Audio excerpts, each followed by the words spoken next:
نحمده ونصلي على رسوله الكريم اما بعد فاعوذ بالله من الشيطان الرجيم بسم الله الرحمن الرحيم والعصر ان الانسان لفي خسر الا الذين آمنوا وعملوا الصالحات وتواصوا بالحق وتواصوا بالصبر صدق اللہ العظیم رب اشرح لی صدری ویسر لی امری واحلل عقدۃ من لسانی یفقہوا قولی اللہم ربنا الہمنا رشدنا واعذنا من شرور انفسنا اللہم ارنا الحق حقا وارزقنا اتباعہ وارنا الباطل باطلا وارزقنا اجتنابہ اللہم وفقنا لما تحب وترضى اللہم ربنا اجعلنا من عبادك الذين آمنوا وعملوا الصالحات وتواصوا بالحق وتواصوا بالصبر آمین یا رب العالمین۔ اگرچہ اعلان تو یہ تھا کہ آج ہم سورۃ العصر اور سورۃ الہمزہ دونوں کا مطالعہ کریں گے، لیکن اندیشہ یہ ہے کہ شاید آج ہم سورۃ العصر کے بارے میں بھی کچھ صرف تمہیدی باتیں بیان کر سکیں۔ اس کی ایک وجہ تو یہ ہے کہ پچھلے درس کی کچھ نکات ایسے باقی ہیں کہ جن کے ضمن میں نے بعد میں محسوس کیا کہ ان کی مزید وضاحت کی ضرورت ہے۔ ایک معاملہ سورۃ القارعہ کے بارے میں اور دوسرا سورۃ التکاثر، یہ دونوں صورتیں ہیں جن کا درس پچھلے ہفتے ہوا تھا۔ ایک دوسرا سبب بھی ہے آج ہمارے زیادہ آگے نہ بڑھ سکنے کا، وہ میں بعد میں بیان کروں گا۔ سورۃ القارعہ کے ضمن میں جو موازین کے بھاری یا ہلکے ہونے کا تصور آیا ہے، فَأَمَّا مَنْ ثَقُلَتْ مَوَازِينُهُ فَهُوَ فِي عِيشَةٍ رَاضِيَةٍ وَأَمَّا مَنْ خَفَّتْ مَوَازِينُهُ فَأُمُّهُ هَاوِيَةٌ۔ ان کے ضمن میں نے اجمالاً تو عرض کیا تھا کہ موازین کے بارے میں دونوں رائے موجود ہیں کہ ایک تو یہ میزان کی جمع ہے موازین، ترازویں، اور ایک یہ کہ موزون کی جمع ہے موازین۔ موزون وزن سے اس میں مفعول، جو شے وزن کی جائے، یعنی اگر موزون سے ہم جمع سالم بنائیں گے تو موزونات بنے گا، موزونتن جمع ہونے والی شے اور موزونات اس کی جمع ہو جائے گی۔ لیکن اس کے ضمن میں نے جو عرض کیا تھا کہ سلف میں تو قول موجود ہے کہ اس سے مراد ترازویں ہی ہیں، اور حضرت حسن بصری رحمۃ اللہ علیہ کا یہ قول بھی میں نے آپ کو بتایا کہ ان کا کہنا یہ ہے کہ ہوا میزان لہو کفتان و لسان وہوا بید جبرائیل علیہ الصلاۃ والسلام۔ وہ ایک میزان ہے جس کے دو پلڑے ہیں، اور اس کی ایک وہ پکڑنے کی جگہ، اسے لسان کہا گیا، زبان سے چونکہ اس کی ایک مشابہت ہے شکلی، اور وہ جو لسان ہوگی اس ترازو کی وہ حضرت جبرائیل علیہ السلام کے ہاتھ میں ہوگی۔ اب سوال یہ پیدا ہوتا ہے کہ اس میزان میں کیا چیزیں تلیں گی؟ دو پلڑے ہوئے تو پھر یہ تصور قدیم سے چلا آ رہا ہے، اور آج بھی ہمارے عوام الناس میں یہی تصور ہے، بلکہ ایک عام واعظ اور ایک عام مدرس اور خطیب اور تقریر بھی جب کرتا ہے مقرر، تو وہ یہ کہتا ہے کہ نیکیوں کے پلڑے بھاری ہوں گے، برائیوں کے پلڑوں کے مقابلے میں تو آدمی کامیاب ہو جائے گا، سیئات کے پلڑے بھاری ہوں گے حسنات کے مقابلے میں تو وہ ناکام ہو جائے گا۔ معلوم یہ کہ وہی جو تصور میزان کا ہے کہ دو پلڑے ہوں اور ان میں ایک دوسرے کے تقابل میں چیزیں جو ہیں وہ ان کا وزن کیا جا رہا ہو، تو سوال یہ ہے کہ وہاں کیا چیز تولی جائے گی؟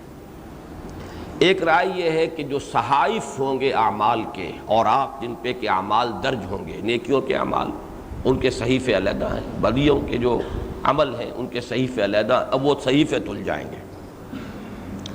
یہ رائے بھی ہے کہ مادی صورت دی جائے گی اعمال کو. ہر عمل جو ہے وہ ایک جسم کی صورت میں ظاہر ہوگا، نیکی بھی بدی بھی، اور وہ اجسام تل جائیں گے. واللہ عالم. یہ بات میں یہ سمجھتا ہوں کہ عوام الناس کے اگر سامنے اسی طور سے بات رکھی جائے تو اصل جو مفہوم ہے، جو مقصود ہے، وہ حاصل ہو جائے.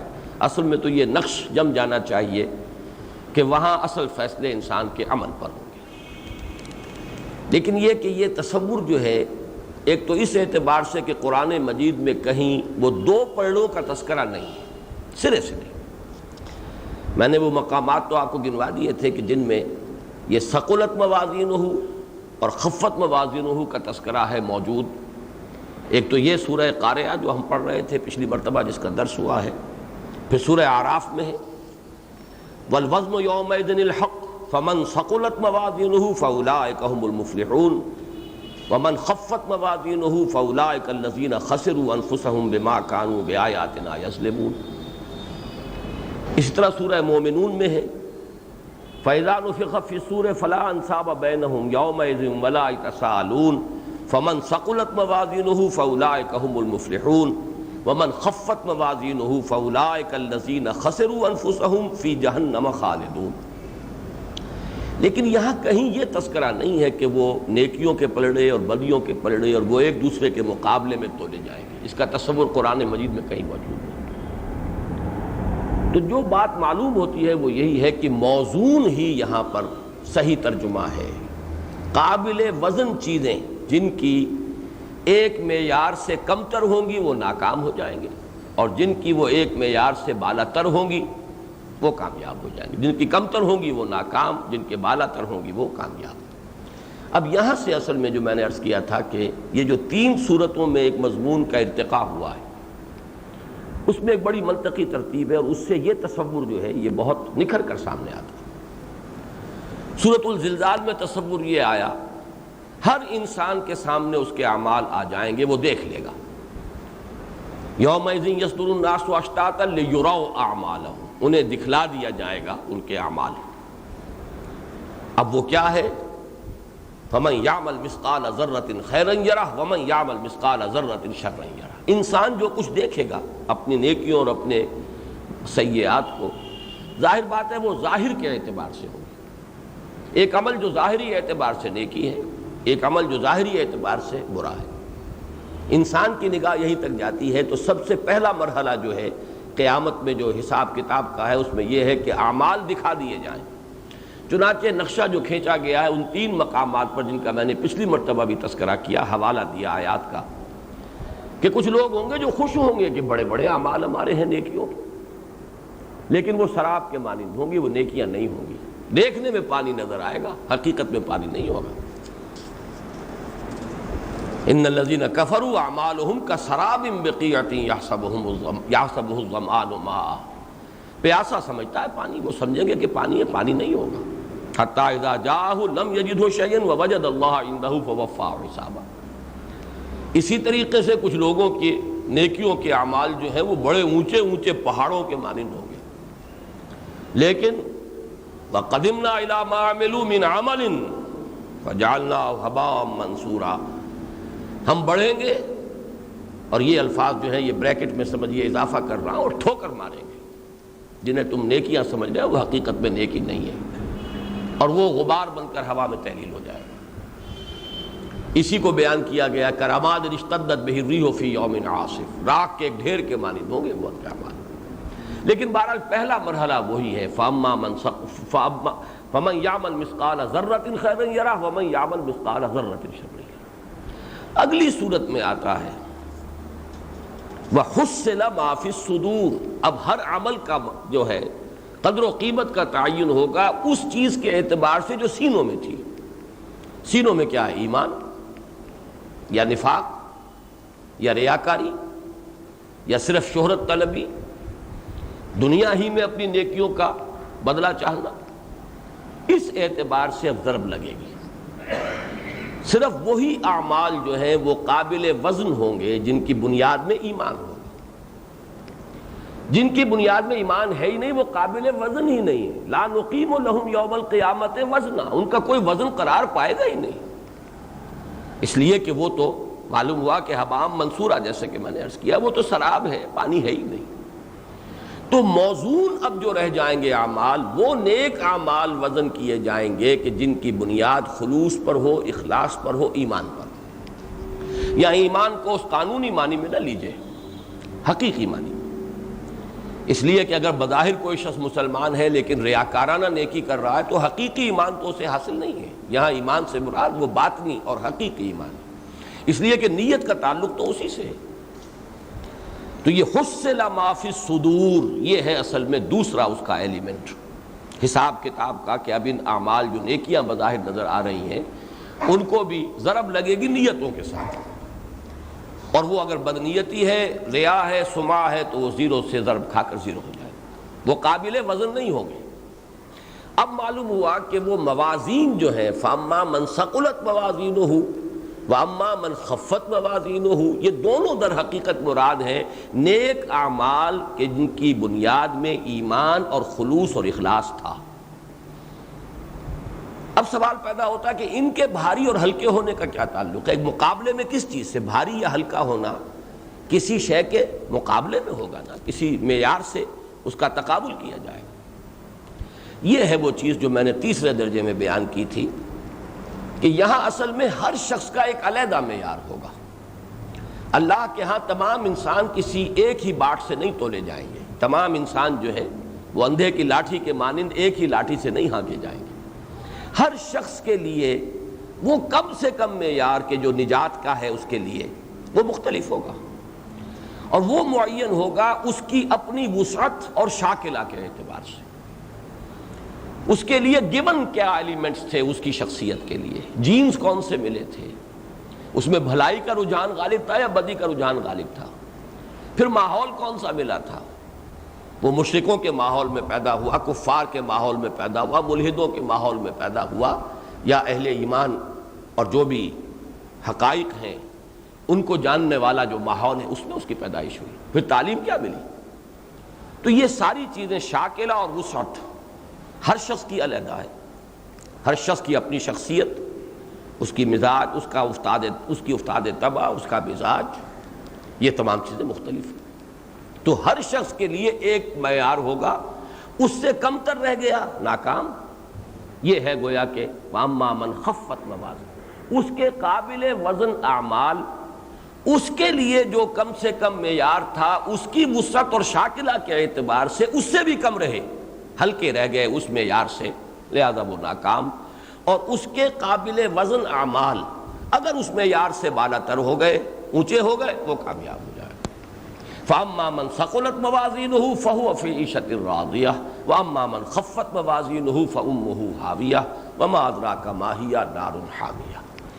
یہ میں چاہتا تھا کہ ذرا مزید تشریح کے ساتھ آپ کے سامنے یہ موازین اور ان کا خفیف اور ثقیل ہونا کس اعتبار سے ہے، اور یہ موضوعات در حقیقت صرف اعمال صالحہ، خیر کے اعمال، اور وہ بھی وہ کہ جن کی بنیاد ایمان پر تھی، جن کے پیچھے نیت درست تھی، وہ اگر ایک معیار معین جو اس شخص کے لیے علیحدہ معین ہوگا اس کی وسعت اور اس کی شاکلہ کے اعتبار سے، اگر اس سے نیچے نیچے ہے ناکام ہو جائے گا، گویا کہ اس کے وہ موزون جو اعمال ہیں، قابل وزن اعمال، وہ کم رہ گئے اس کے معیار مطلوب کے اعتبار سے، اس کے کم سے کم معیار مطلوب کے اعتبار سے، اور جن کے بھاری ہوئے وہ کامیاب ہو جائیں گے۔ فہو فی عیشۃ راضیہ۔ دوسری چیز جو ہے وہ سورۃ التکاثر میں جو بڑی ایک اہم بحث آئی تھی، یقین۔ یہ سورہ مبارکہ اس اعتبار سے بہت اہم ہے کہ علم الیقین عین الیقین، کلا لو تعلمون علم الیقین لترون الجحیم ثم لترونها عین الیقین۔ تو یقین کے ساتھ یہ علم الیقین، عین الیقین، اور یہ ایک دوسرے کے تقابل سے اس سورہ مبارکہ میں آئی۔ یہ بڑی اہم گہری علمی بحث ہے، اور اس کے ساتھ میں نے عرض کیا تھا کہ محققین ایک تیسرا درجہ قرار دیتے ہیں، اور وہ ہے حق الیقین۔ اگرچہ سورہ واقعہ میں بھی اور سورہ حاقہ میں بھی یہ لفظ جو آیا ہے یہ کسی اور ترکیب کے ساتھ آیا ہے، ان ھذا لہو الحق الیقین، ان ھذا لحق الیقین۔ تو یہ اس کی جو ہے ترکیب لفظی جو ہے اس وقت میرے زیر بحث نہیں ہے، میں اس اعتبار سے کہہ رہا ہوں حق الیقین، یہ ہے اصل یقین۔ اس تک رسائی کے دو راستے ہیں۔ میں نے اگرچہ یہ تینوں چیزیں بیان کی تھی اور ان کے درمیان ایک مثال سے وضاحت بھی کی تھی کہ تینوں کو اگر ایک ترتیب سے آپ دیکھنا چاہیں تو بڑی سادہ مثال یہ ہے، آپ نے دیکھا کہ دھواں ہے، آپ کو یقین ہو گیا کہ آگ لگی ہوئی، حالانکہ آپ نے آگ دیکھی نہیں۔ یہ در حقیقت ایک علم الیقین کے درجے کی شے ہے کہ آپ کے علم میں چونکہ پہلے سے ہے، آپ کا مشاہدہ تھا، آپ کے کمپیوٹر میں یہ چیز موجود ہے، اور وہ یہ کہ جہاں آگ ہوتی ہے دھواں ہوتا ہے، جہاں دھواں ہوتا ہے آگ ہوتی ہے۔ تو آپ نے دھواں دیکھا اور آگ کا یقین ہو گیا، آگ لگی ہے فلاں جگہ۔ یہ علم الیقین ہے، اس میں استدلال کا ایلیمنٹ آئے گا۔ اسی درجے میں ہم دیکھتے ہیں کائنات کو اور اللہ کو پہچانتے ہیں، اللہ کو دیکھا تو نہیں۔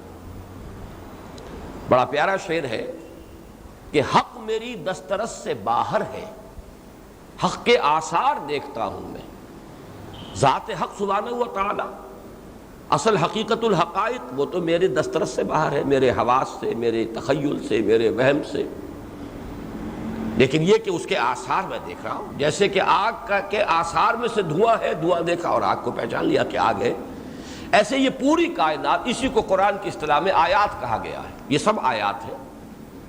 ان فی خلق السماوات والارض واختلاف اللیل والنہار والفلک التی تجری فی البحر بما ینفع الناس وما انزل اللہ من السماء من ماء الی آخر الآیہ، یہ سب آیات ہیں۔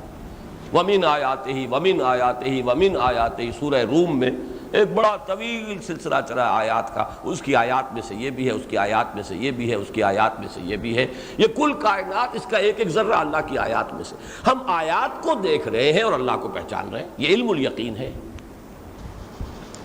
عین الیقین یہ ہے کہ آپ نے آگ کو خود دیکھ لیا، آپ وہاں چلے گئے، دیکھا آگ لگی ہوئی ہے، یہ آپ کا مشاہدہ ہے، آپ نے دیکھ لیا، آنکھ سے دیکھ لیا۔ تو اب یقین کا درجہ جو ہے، یقیناً اس سے اس کے اندر ایک گہرائی کا رنگ زیادہ ہے۔ لیکن بسا اوقات انسان کے حواس بھی اسے دھوکہ دیتے، ہیلوسینیشنز ہوتی ہیں، انسان کو کوئی نظر آنے لگتا ہے، حقیقت میں کچھ نہیں ہوتا۔ کان جو ہے بجنے لگتے ہیں، ہم کہتے ہیں کان بج رہے ہیں، حقیقت میں آواز کہیں نہیں ہے لیکن کان جو ہے بج رہے ہیں۔ وہی بات جو میں نے وہ مصرے کے حوالے سے بھی عرض کی تھی کہ کوئی شے انسان دیکھتا ہے لیکن یقین نہیں آتا کہ یہ صحیح ہے، میں دیکھ رہا ہوں صحیح ہے، یہ نیند میں تو نہیں دیکھ رہا، خواب میں تو نہیں دیکھ رہا، آنچ امی بینیم بیداری سی یارب یا بے خواب، اے اللہ جو کچھ میں دیکھ رہا ہوں یہ بیداری میں دیکھ رہا ہوں یا خواب میں دیکھ رہا ہوں۔ اسی کے برعکس کیفیت وہ ہے جس کو سورۃ النجم میں بیان کیا گیا، ما کذب الفؤاد ما رأى، جو کچھ دیکھا نگاہ محمدی نے، چشم محمدی نے صلی اللہ علیہ وسلم، دل نے بھی اس کی پوری توثیق کی، جھٹلایا نہیں اس کو، بلکہ ٹھیک ہے، یعنی قلب و نگاہ دونوں کی جو ہے وہ ایک ہم آہنگی کے ساتھ، اتفاق کے ساتھ جو بھی دیکھا، کیا دیکھا یہ ہمارے وہم سے اور تخیل سے ماورا ہے۔ اذ یغشی السدرۃ ما یغشی ما زاغ البصر وما طغی لقد رأى من آیات ربہ الکبریٰ۔ تو یہ جو کیفیت ہے عین الیقین بھی آخری درجہ نہیں ہے یقین کا، اصل میں تو حق الیقین ہے۔ اور وہ میں نے عرض کیا تھا اس مثال میں کہ اگر آپ نے جا کر انگلی بھی ڈال دی وہاں اور اب وہ جلی، تو جو اب آپ کو احساس ہوا یہ کوئی آگ کی تصویر نہیں ہے، یہ آگ کی کوئی شبیہ نہیں ہے، آگ ہے حقیقت میں جو جلا رہی ہے۔ اب وہ احساس آپ کا جو ہے اس نے آپ کو یقین قابل دلا دیا کہ یہ آگ ہے۔ تو یہ تو ایک تمثیل ہے علم الیقین، عین الیقین، حق الیقین کی، لیکن اس سے آگے جو اصل میں آج بات عرض کرنی ہے وہ یہ ہے کہ حق الیقین، یقین کی وہ پختگی جس کا ذکر حدیث جبرائیل میں آیا، کانک تراہ، اس درجے کا یقین گویا کہ تم اسے دیکھ رہے ہو، اللہ کو تم اپنی نگاہوں سے دیکھ رہے ہو اللہ، یا جیسے بعض صحابہ نے اپنی کیفیت بیان کی، کانی انظر الی اہل النار وکانی انظر الی اہل الجنہ کانی انظر الی العرش، اس طرح کی میری کیفیت ہے یقین کی اے نبی صلی اللہ علیہ وسلم، جیسے کہ میں اپنی آنکھوں سے جہنمیوں کو دیکھ رہا ہوں اور میں اپنی آنکھوں سے جنتیوں کو دیکھ رہا ہوں اور اپنی آنکھوں سے اللہ کے عرش کو دیکھ رہا ہوں۔ یہ یقین انسان کی رسائی میں ہے۔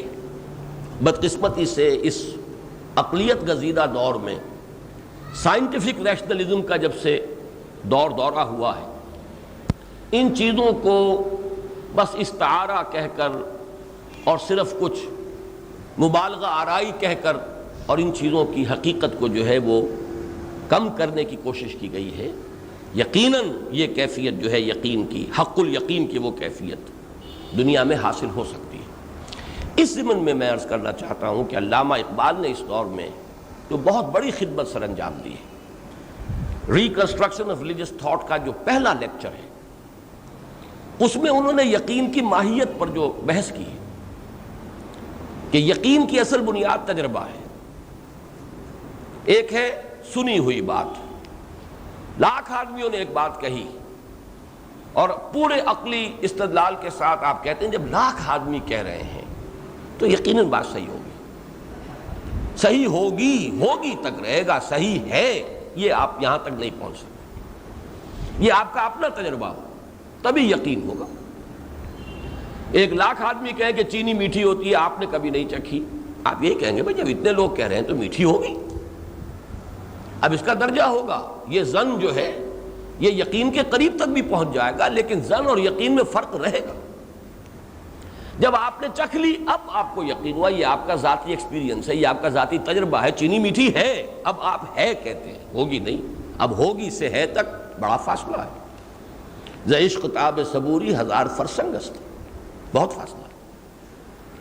یہ جو ہے اس کو ایک اور اعتبار سے علامہ اقبال نے پھر اس پر بحث کی ہے کہ در حقیقت آج کے انسان کی گمراہی یہ ہے کہ وہ صرف ایک تجربے سے واقف ہے، اور وہ ہے ایکسٹرنل ایکسپیرینس، وہ تجربہ جو ہمیں حواس ظاہری اور حواس خارجی سے ہوتا ہے۔ آنکھ دیکھتی ہے، یہ تجربہ ہے، ہمارا ایکسپیرینس ہے، میں نے خود دیکھا ہے۔ کان سنتے ہیں، میں نے خود سنا ہے، چکھ کر دیکھا ہے، چھو کر دیکھا ہے۔ اور وہ جیسے کہ میں نے مثال دی حق الیقین کی، آگ انگارہ آپ نے ہاتھ میں لیا، وہی انگارہ ہے، یہ صرف کوئی انگارے کی صورت نہیں، انگارہ ہے اس لیے کہ جلا ہے، وہ آپ کی جو حس ہے اس کی لمس کی، اس سے آپ کو معلوم ہوا۔ تو چونکہ آج کے مادی دور میں اصل میں انسان کی نگاہ چونکہ حواس خارجی اور حواس ظاہری ہی پر مرتکز ہو گئی ہے، لہذا وہ تجربہ قرار دیتا ہے صرف خارجی تجربے کو، جبکہ اس خارجی تجربے سے کہیں زیادہ یقینی تجربہ باطنی تجربہ ہے۔ اندر انسان کو کچھ محسوس ہوتا ہے، اپنے باطن میں، اپنے من میں ڈوب کر پا جا سراغ زندگی، یہ جو باطنی تجربہ ہے یہ ہے اصل حق الیقین، اور یہ انسان کو حاصل ہو سکتا ہے اس دنیا میں، اس لیے کہ یہ تجربہ در حقیقت اس کی روح کو حاصل ہو رہا ہے، اس کا وہ وجود باطنی، وجود معنوی، یہ اس کا تجربہ ہے۔ جبکہ یہ تجربات جو ہمیں اپنے حواس ظاہری سے ہو رہے ہیں، یہ سب کے سب یہ ٹرانسمٹ ہو جاتے ہیں یہ اس برین میں آ کر، اور یہاں اس کی جو بھی پروسیسنگ ہے وہ ہوتی ہے جیسے کمپیوٹر ورک کر رہا ہو، لیکن اس کا تعلق جو ہے اس ہمارے احساس خارجی جو ہے، حواس خارجی، ان کا تعلق یہاں سے ہے۔ جبکہ وہ جو حصے باطنی ہے اس کا تعلق قلب سے، وہ قلب جس کے بارے میں قرآن کہتا ہے وہ دیکھتا ہے، دل اندھا بھی ہوتا ہے، دل دیکھنے والا بھی ہوتا ہے۔ فَإِنَّهَا لَا تَعْمَى الْأَبْصَارُ وَلَكِنْ تَعْمَى الْقُلُوبُ الَّتِي فِي الصُّدُورِ، یہ آنکھیں اندھی نہیں ہوا کرتی، دل اندھے ہو جاتے ہیں۔ ابو جہل کی آنکھ اندھی نہیں تھی، دل اندھا تھا، تو معلوم ہوا دل کی بھی ایک آنکھ ہے، دل بھی دیکھتا ہے، دل سنتا بھی ہے، دل کا اپنا ایک حواس ہے اس کے، اور دل کا اپنا ایک تجربہ ہے۔ وہ تجربہ باطنی جو ہے، وہ جو انٹرنل ایکسپیرینس ہے، اقبال نے اس پر بلڈ کیا ہے کہ اصل یقین جو ہے، حق الیقین جو انسان کو حاصل ہوتا ہے، وہ اصل میں اس کا باطنی تجربہ ہے۔ اس کے حوالے سے ایک اور بڑی پیاری بات کہی ہے اس نے، اقبال نے، میں چاہتا ہوں کہ یہ بنیادی کانسیپٹس واضح ہوں آج کل کے، چونکہ ہماری جو بھی ایک ذہنی فضا ہے جس میں ہم سانس لے رہے ہیں، اس میں یہی تو باتیں ہیں اصل میں کہ جو زیر بحث آتی ہیں۔ ایک بڑا پیارا جملہ ہے، this universe is a concept while God is a percept۔ Conception اور پرسیپشن کا فرق سمجھیے۔ پرسیپشن جو ہے وہ حواس کے ذریعے سے ہوتی ہے، کانسیپٹ ایک ذہن کے اندر حیولہ قائم ہوتا ہے، تصور کا، آپ کا ایک تصور ہے۔ کائنات جو ہے حقیقت میں جسے ہم سمجھتے ہیں کہ ہم اس کو دیکھ رہے ہیں، چھو رہے ہیں، چکھ رہے ہیں، حواس خارجی سے ہم اس کائنات کی ساری معلومات حاصل ہو رہی ہیں، یہ پھر بھی ایک کانسیپٹ بنے گا۔ ویسے تو یہ کہ اس کو اگر فزیولوجی کے پوائنٹ آف ویو سے میں آپ کے سامنے رکھوں تو وہ بات بہت دور چلی جاتی ہے۔ در حقیقت میں اس کائنات سے کٹ آف ہوں، میں تو ایک کمرے میں بیٹھا ہوں، میں اس کائنات کو نہیں دیکھ رہا۔ اس لیے کہ میں جو کچھ دیکھ رہا ہوں میرے دماغ میں جا کر ایک پکچر بنی ہے، وہ پکچر اس کیمرے سے بنی ہے، اس کیمرے کے اس سینسیٹیو پردے پر جو تصویر بنی ہے وہ ٹرانسمٹ ہوئی ہے، پھر ٹرانسمٹ ہو کر یہاں دماغ کا جو پچھلا حصہ ہے اس میں جا کر انٹرپریٹ ہوتی ہے، وہ انٹرپریٹیشن مجھے حاصل ہوئی ہے۔ میں تو خود نہیں دیکھ رہا، مجھے تو در حقیقت انڈائریکٹ انفارمیشن ملی ہے اپنی آنکھ کے ذریعے سے۔ یہ بالکل ایسے ہی ہے جیسے آپ ایک بند کمرے میں بیٹھے ہوں، لیکن یہ کہ آپ کے سامنے ایک وہ لگے ہوئے ہیں، کمپیوٹرز بھی لگے ہوئے ہیں، مانیٹرز ہیں، کچھ آلات ادھر نصب ہیں، کچھ آلات ادھر نصب ہیں، کچھ آلات ادھر نصب ہیں، کچھ آلات ادھر نصب ہیں، وہ تمام آلات جو ہیں ان کا جو کچھ بھی ہے وہ سارا ڈیٹا آتا جا رہا ہے، آپ اس سے نتیجہ نکال رہے ہیں۔ جیسے کہ ایک پائلٹ، بعض مواقع پر موقع ہوا ہے کہ میں گیا ہوں پائلٹ کے اس مقام پر اور کیبن میں، اور وہاں جا کے دیکھا ہے وہ تو خود تو کچھ بھی نہیں دیکھ رہا ہوتا، وہ تو سب کچھ جو کچھ ہے کمپیوٹر ہے۔ اسی طریقے سے میری اصل شخصیت تو ایک بند کمرے میں ہے، اس کو یہ ساری انڈائریکٹ انفارمیشن مل رہی ہے، کچھ آنکھ نے سنا، کچھ آنکھ نے دیکھا، کچھ کان نے سنا، کچھ اور ہوا، سب کو میں نے جمع کیا، تو ایکچولی یہ ساری معلومات جو میرے پاس آ رہی ہیں، جو میں ہوں اصل میں، وہ تو یہ ساری معلومات انڈائریکٹلی لے کر اسے انٹرپریٹ کر رہا ہے اندر کسی کمرے میں بیٹھا ہوں۔ لیکن یہ کہ کانسیپٹ اور پرسیپٹ کا جو فرق ہے اس کو میں ایک اور مثال سے واضح کروں، اس لیے کہ یہ چیزیں جو ہیں سادہ مثالوں سے بس قریب ترین آ سکتے ہیں ہم۔ دیکھیے، میں چونکہ میری ایک یہ حصے بصارت بھی موجود ہے، میں اس دیوار کو دیکھ رہا ہوں، اس دیوار کا مجھے اندازہ ہو گیا اس کی اونچائی تقریباً اتنی ہے، چوڑائی اتنی ہے، اس کا رنگ ایسا ہے، بنی ہوئی ایسی ہے۔ یہ ساری چیزیں جب آ گئیں تو اس کا ایک تصور میرے ذہن میں قائم ہو گیا۔ تصور اس وقت تک قائم نہیں ہو سکتا جب تک کہ اس کا ایک پورا ہیولہ ذہن میں نہ آئے۔ فرض کیجئے کہ میری بینائی نہیں ہے، میں جا کر اور اپنے ہاتھ سے اس کو چھوتا ہوں، دیوار ہے یہاں، یہ تو مجھے معلوم ہو گیا، یہ میرا پرسیپشن ہے، ہاتھ سے دیوار ہے۔ کتنی اونچی ہے یہ پتہ نہیں، کتنی لمبی ہے کچھ پتہ نہیں، کیا رنگ ہے کچھ پتہ نہیں، بس یہ ہے کہ ہے، دیوار ہے۔ لیکن یہ پرسیپشن ہے میری، جو یقین مجھے حاصل ہوا ہے اس پرسیپشن سے، وہ یقین مجھے اس کانسیپٹ کے ذریعے سے حاصل نہیں ہو سکتا۔ یقین کی گہرائی پرسیپشن سے زیادہ ہے، لیکن اس شے کا بحیثیت مجموعی تصور وہ کانسیپٹ ہے جو میرے ذہن میں قائم ہوا ہے۔ اس اعتبار سے علامہ اقبال کہتے ہیں کہ انسان کو اپنے باطن میں اللہ کی ہستی بالکل ایسے محسوس ہوتی ہے جیسے کہ دیوار پر آپ کا ہاتھ رکھا ہوا ہو اور آپ کو یقین ہے کہ ہے یہ دیوار۔ اس درجے میں انسان کو باطنی طور پر اللہ کی ذات کا اور اس کے وجود کا یقین ہوتا ہے۔ اگر اس کی یہ باطنی آنکھ کھلی ہوئی ہو، اندر کا اس کا جو قلب کا معاملہ ہے وہ بیدار ہو، قلب بیدار ہو، قلب مردہ نہ ہو۔ مجھے یہ ڈر ہے دل زندہ تو نہ مر جائے، یہ دل زندہ رہے تو یقین اللہ ہے۔ ہاں، اللہ کا تصور آپ نہیں کر سکتے، تصور تو تب کریں نا جب اس کا پورا ایک آپ احاطہ کر سکیں، آپ کا تصور محدود ہے۔ اسی وجہ سے ایک بڑا پیارا شعر ہے، یہ جو بھی گہری ایک معرفت ہے اس کی اس کے اندر جو ہے ترجمانی ہوئی ہے، دور بینان بارگاہ الست۔ یہ بارگاہ الست، یہ در حقیقت اللہ تعالیٰ کے ساتھ انسان کا جو معاملہ ہے، الست بربکم قالوا بلی۔ تو جو لوگ، جو انسان اس بارگاہ الست میں دور تک دیکھ سکتے ہیں، دور بینان بارگاہ الست، جز ازی پین برداند کے ہست، اس کے سوا وہ کسی اور چکر میں پڑتے ہی نہیں کہ ہے، یہ ہے کا یقین تو انہیں کامل ہے کہ ہے۔ باقی وہ کیسا ہے، کس طرح کا ہے، وہ صفات کے معاملے کو بھی، جو صفات ہمیں قرآن نے بتائی ہیں، حضور نے بتائی ہیں، ہم صفات کو بھی مانتے ہیں، لیکن صفات کے بارے میں بھی کئی دفعہ میں نے تجزیہ کر کے آپ کو بتایا ہے۔ ہمارا کیا تصور ہے صفات کا؟ کچھ بھی نہیں۔ اللہ دیکھتا ہے، کیسے دیکھتا ہے ہمیں کیا پتا۔ ہم لفظ دیکھنا استعمال کرتے ہیں تو ہمارا ایک تصور ہے دیکھنے کا، ہماری آنکھ ہے، ایک شے خارج میں ہے جس کو دیکھا جا رہا ہے، اور اس کے درمیان میں ایک واسطہ ہے نور، وہ نور ہے خارج میں تو میں دیکھ سکوں گا ورنہ نہیں، اور میری اپنی آنکھ کے اندر بھی بصیرت ہو تو میں دیکھ سکوں گا ورنہ نہیں۔ یہ ساری چیزیں ہوں تو ایک دیکھنے کا عمل مکمل ہوتا ہے۔ اللہ تعالیٰ کا دیکھنا ان میں سے کسی شے پر موقوف نہیں اور منحصر نہیں۔ تو یہ تو صرف ایک لفظی اشتراک ہے کہ اللہ دیکھتا ہے ہر شے کو، کیسے دیکھتا ہم نہیں جانتے۔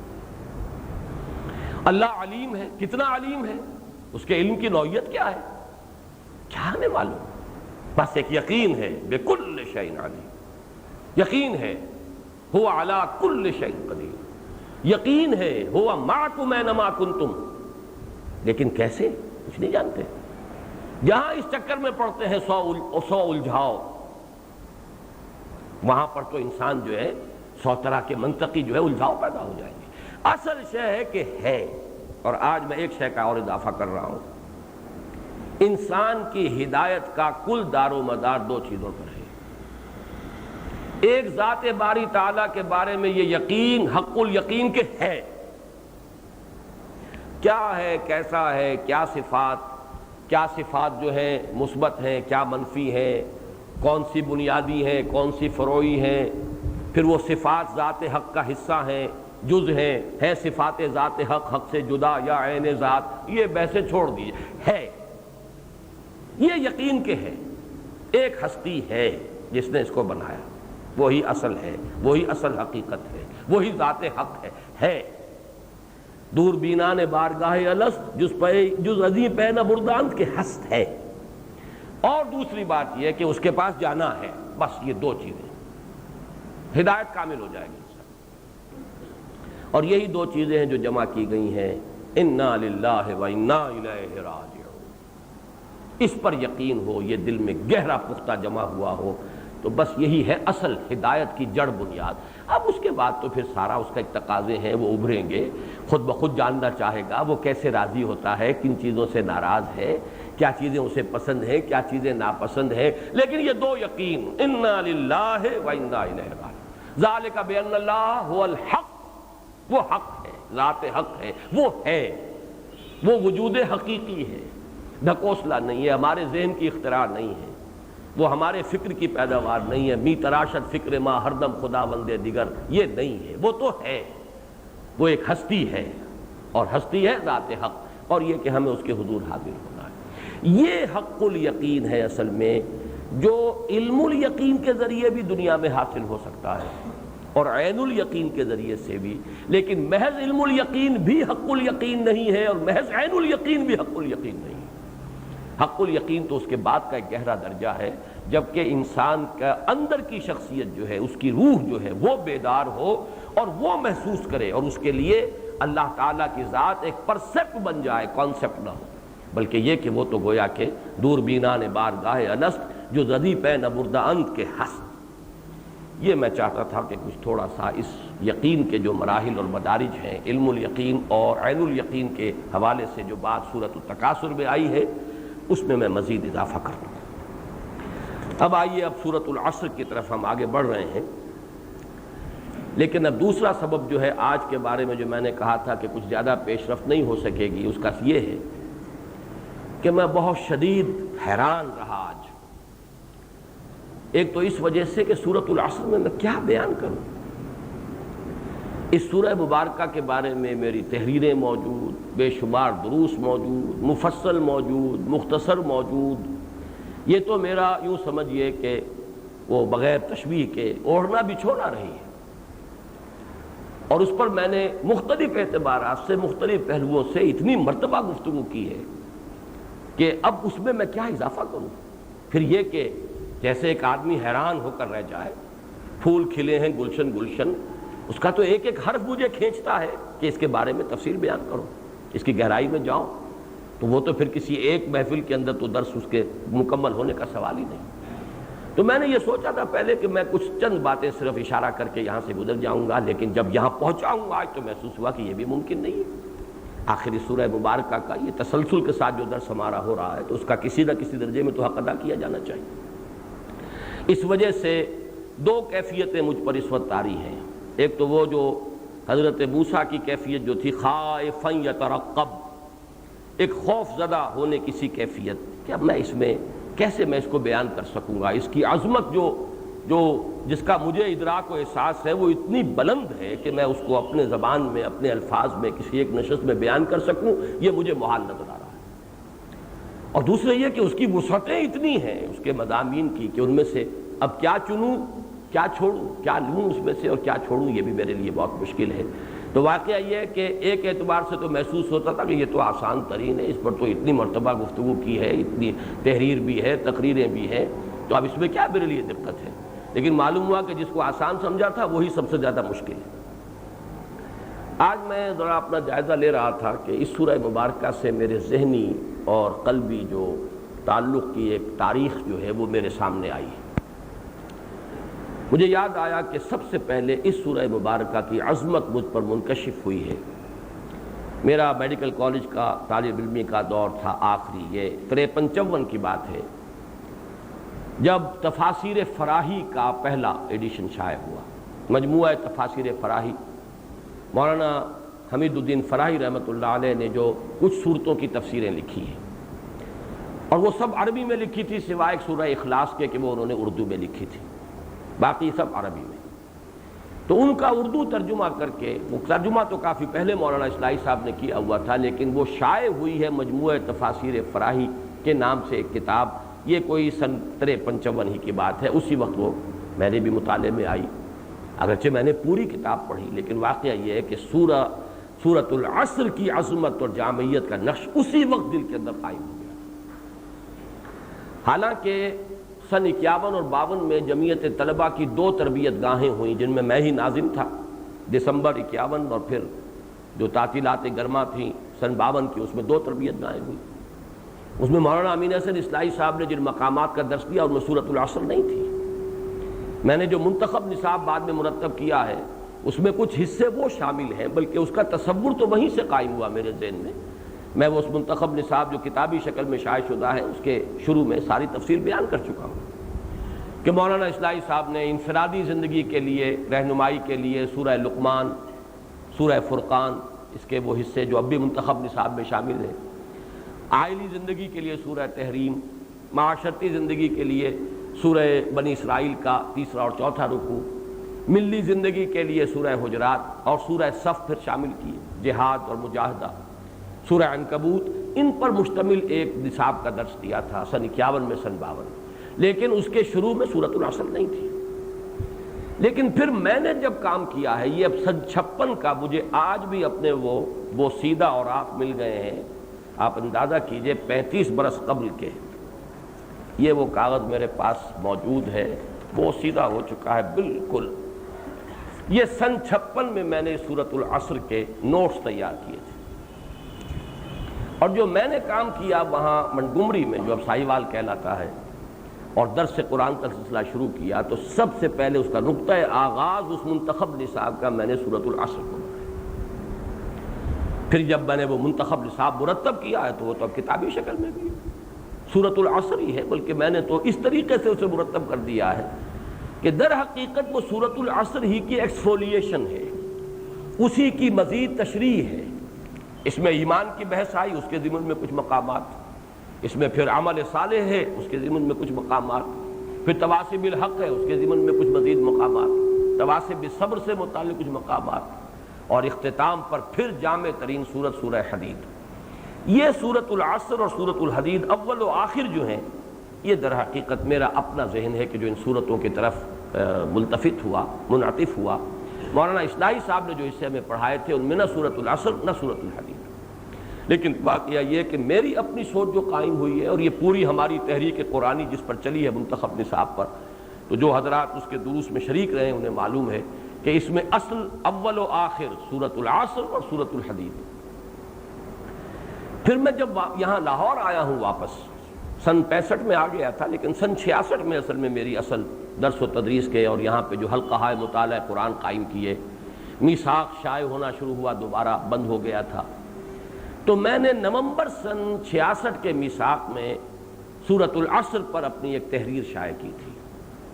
آج میں نے اسے پھر کھنگالا ہے، بڑی مشکل سے ملی ہے وہ تحریر، اس لیے کہ اب جو کچھ عرصے سے یہ کتابچہ شائع ہو رہا ہے اس میں وہ شامل نہیں ہے، اور وہ صرف لائبریری میں سے مجھے ایک نسخہ ملا ہے۔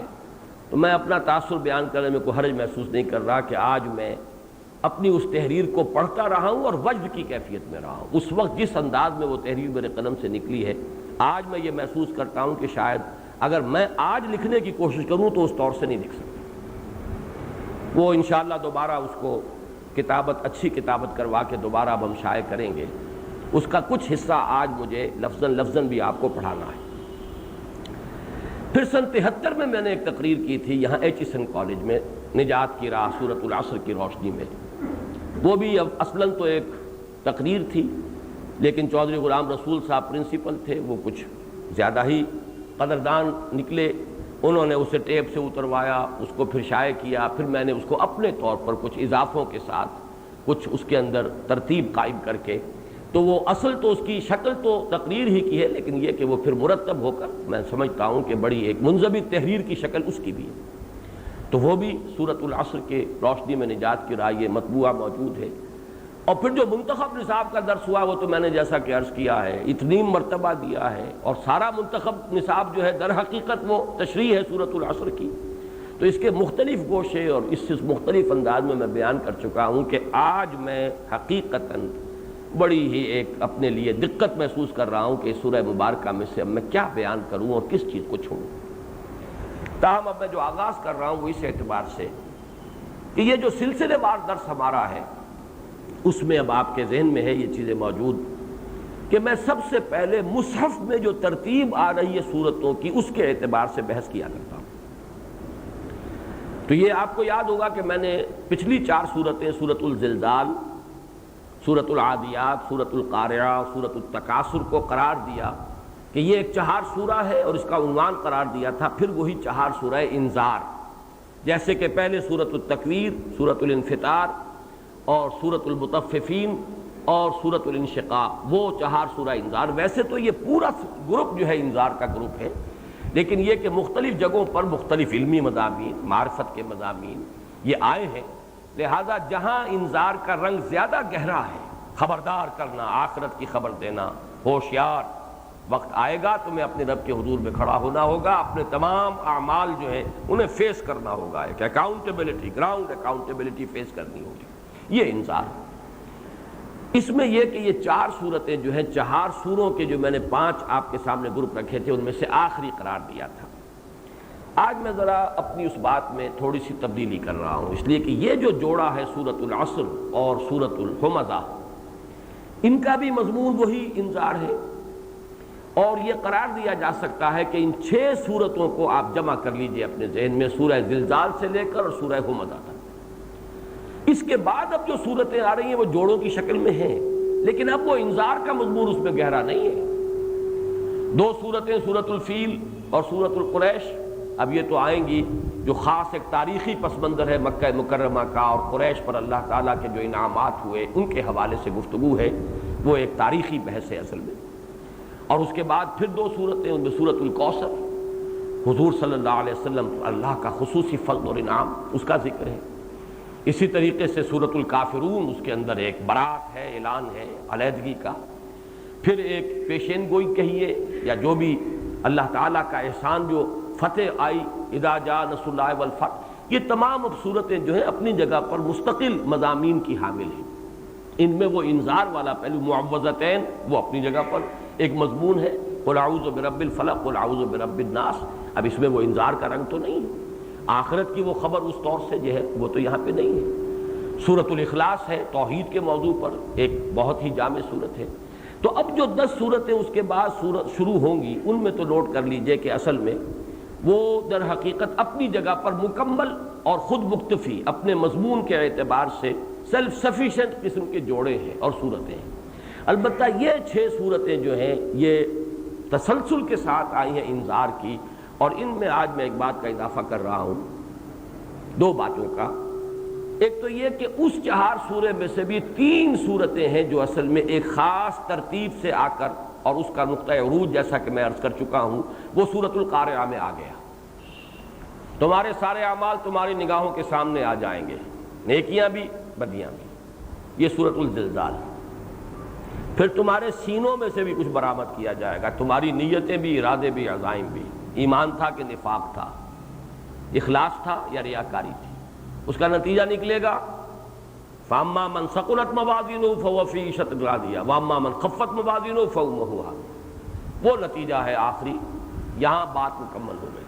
سورۃ التکاثر کا میں نے عرض کیا تھا رنگ جدا ہے، تو آج یوں نوٹ کیجئے کہ وہ 3 صورتیں علیحدہ ایک رنگ کی حامل ہیں، اور یہ 3 صورتیں سورۃ التکاثر، سورۃ العصر اور سورۃ الہمزہ یہ ایک سب گروپ کی حیثیت رکھتی ہیں۔ جو حضرات اس مسلسل درس میں کافی عرصے سے شریک ہیں ان کو یاد ہوگا کہ میں نے اس سے پہلے بھی جو طویل ترین سلسلہ ہے مکی صورتوں کا قرآن مجید میں، جو سورہ یونس سے شروع ہو کر سورہ مومنون تک گیا ہے، طویل ترین سلسلہ وہ ہے، 14 صورتیں، ان کے بارے میں بھی عرض کیا تھا کہ 3 صورتوں کے سب گروپس ہیں، ایک جوڑا، سورہ یونس، سورہ ہود بالکل جوڑا، لیکن سورہ یوسف منفرد مزاج کی صورت ہے، اس کا اپنا ہی رنگ ہے، اس کا اسلوب ہی اور ہے۔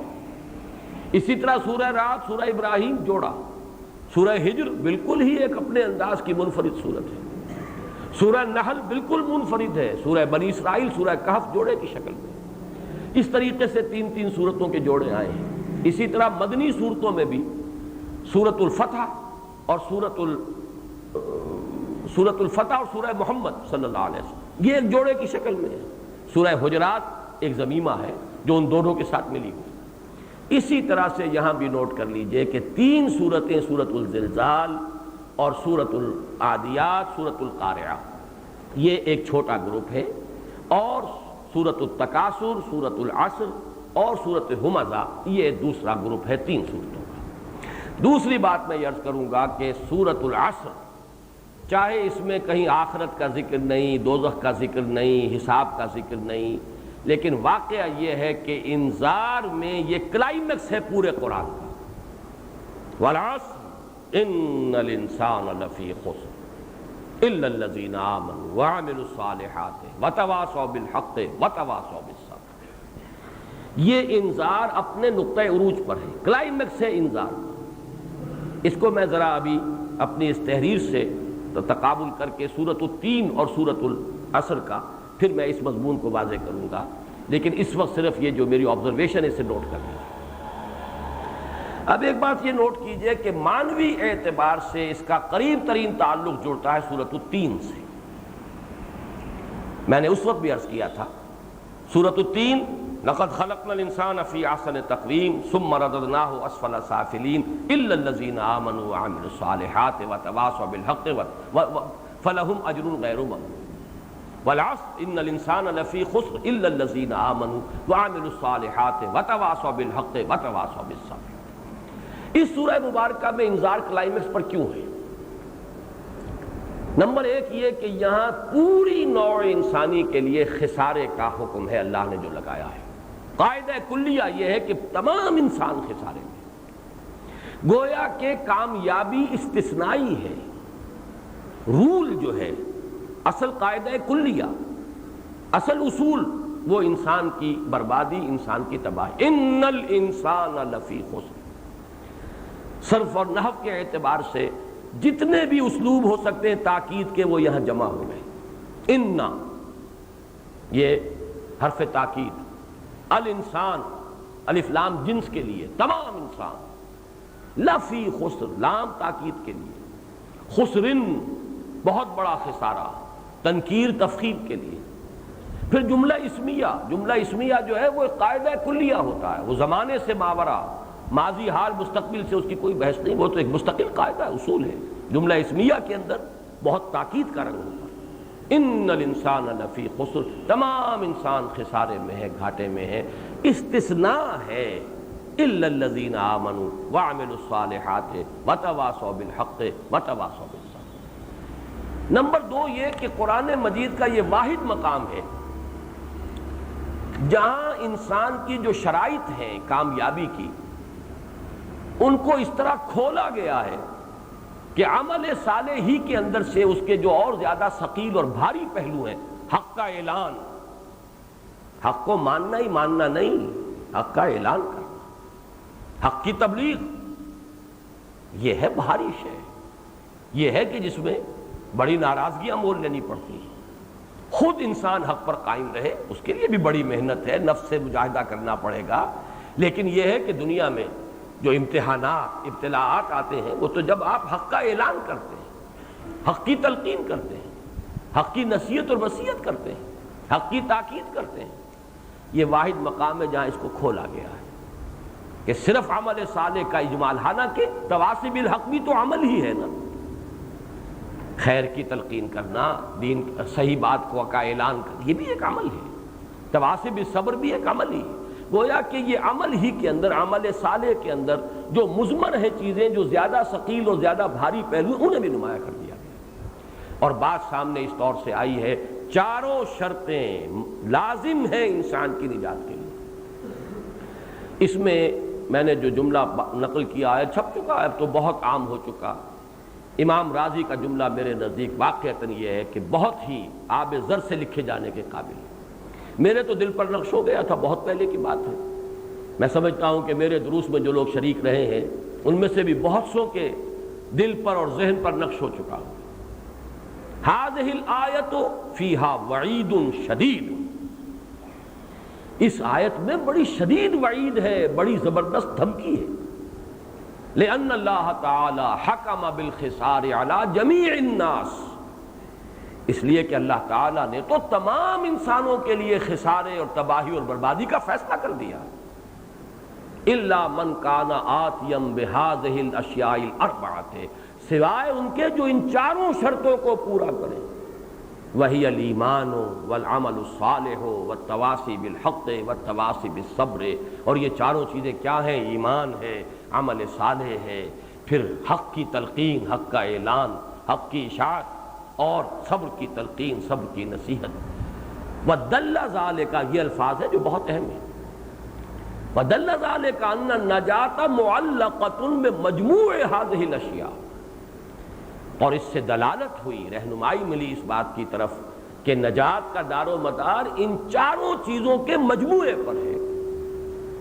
یہ جملہ بہت عظیم جملہ ہے، اور اس سورہ مبارکہ کی عظمت کو واضح کرنے کے لیے، اور آج جو میں نے ایک نقطہ بیان کیا ہے کہ انذار اپنی آخری حدوں کو یہاں پہنچ گیا ہے، اپنے کلائمیکس اور نقطہ عروج کو پہنچ گیا ہے۔ اسی لیے میں نے اپنی اس تحریر میں ایک لفظ بار بار استعمال کیا ہے، انسان کا المیہ، ہیومن ٹریجڈی۔ اور آج جب میں غور کر رہا تھا تو جیسے میں نے عرض کیا تھا، سورۃ العادیات 5 سورتیں ہیں جو اس انداز میں شروع ہوئی ہیں، سورہ صافات، پھر سورہ زاریات، پھر سورہ مرسلات، سورہ نازعات، اور پھر یہ سورۃ العادیات۔ اسی طرح 5 سورتوں کا ایک سلسلہ ذہن میں آیا۔ یا ایھا الانسان ما غرک بربک الکریم، سورۃ الانفطار۔ یا ایھا الانسان انک کادح الی ربک کدحا فملاقیہ، اے انسان کس غفلت میں پڑا ہے، تجھے مشقت پر مشقت جھیلتے ہوئے اپنے رب کے حضور میں جا کھڑے ہونا ہے، ملاقات کرنی ہے۔ لقد خلقنا الانسان فی کبد، ہم نے انسان کو بڑی شدید محنت اور مشقت میں پیدا کیا۔ اس کے بعد آئی سورۃ التین، لقد خلقنا الانسان فی احسن تقویم ثم رددناہ اسفل سافلین، ہم نے انسان کو بہت بہترین ساخت پر بنایا ہے، لیکن پھر اسے لوٹا دیا ہے نچلوں میں سب سے نیچے۔ ان الانسان لفی خسر الا الذین آمنوا وعملوا الصالحات وتواصوا بالحق وتواصوا بالصبر۔ یہ 5 سورتوں کا ایک سلسلہ جو ہے، جن کی مرکزی آیات میں نے آپ کے سامنے رکھی ہیں۔ یا ایھا الانسان ما غرک بربک الکریم، یا ایھا الانسان انک کادح الی ربک کدحا فملاقیہ، لقد خلقنا الانسان فی کبد، لقد خلقنا الانسان فی احسن تقویم۔ دیکھیے جوڑے، یا ایھا الانسان سے 2 جگہ، یا ایھا الانسان ما غرک بربک الکریم، یا ایھا الانسان انک کادح الی ربک کدحا فملاقیہ۔ لقد سے لقد خلقنا الانسان فی کبد، لقد خلقنا الانسان فی احسن تقویم، اور نقطہ عروج ان الانسان لفی خسر الا الذین آمنوا وعملوا الصالحات وتواصوا بالحق وتواصوا بالصبر۔ اب یہ جو تقابل ہے سورۃ التین کا اور سورۃ العصر کا، وہ میں آپ کو اپنی اس تحریر سے پڑھ کر اس وقت سنا رہا ہوں، بلکہ تھوڑی سی وضاحت بھی اس کی کروں گا، اس لیے کہ اس سے بہتر انداز میں اس وقت بیان نہیں کر سکتا۔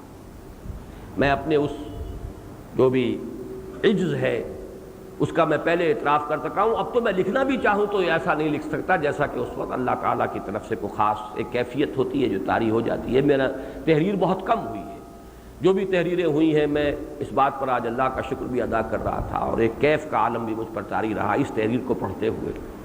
ایک تو شکر اس بات کا کہ الحمدللہ کہ سرے منہ فرق واقع نہیں ہوا ہے میرے فکر میں۔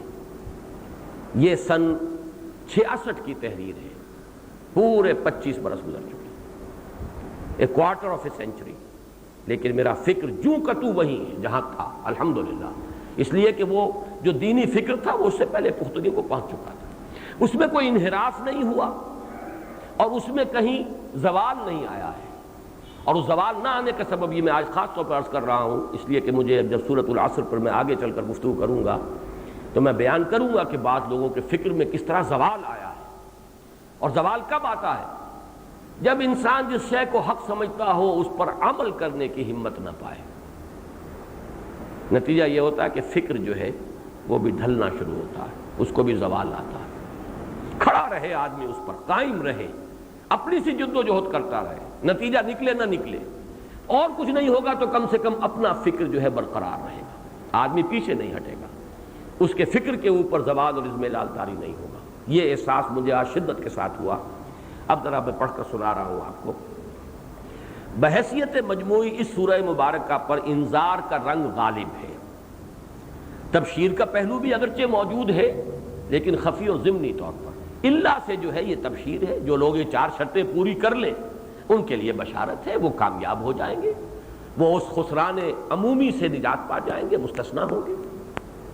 اب اس پر جو چند میں نے نکات نوٹ کیے ہیں، اولاً اس کی ابتدا انتہائی چونکانے والی ہے، والعصر ان الانسان لفی خسر کے الفاظ صرف اپنے مفہوم کے اعتبار ہی سے خواب غفلت سے بیدار کر دینے والے نہیں ہیں، بلکہ ان کے انداز اور اسلوب حتیٰ کہ ان کے صوتی اثرات تک میں جھنجھوڑنے اور چونکا دینے کی صلاحیت موجود ہے۔ والعصر ان الانسان لفی خسر۔ ثانیاً یہ ہے نقطہ اصل، یہاں ان الانسان لفی خسر بطور قاعدہ کلیہ کے بیان ہوا ہے، اور الا الذین آمنوا الآیہ میں ایک استثناء پیش کیا گیا ہے، گویا انسان کا خسران ایک عالمگیر حقیقت ہے اور فلاح و کامیابی محض ایک استثنائی صورت ہے۔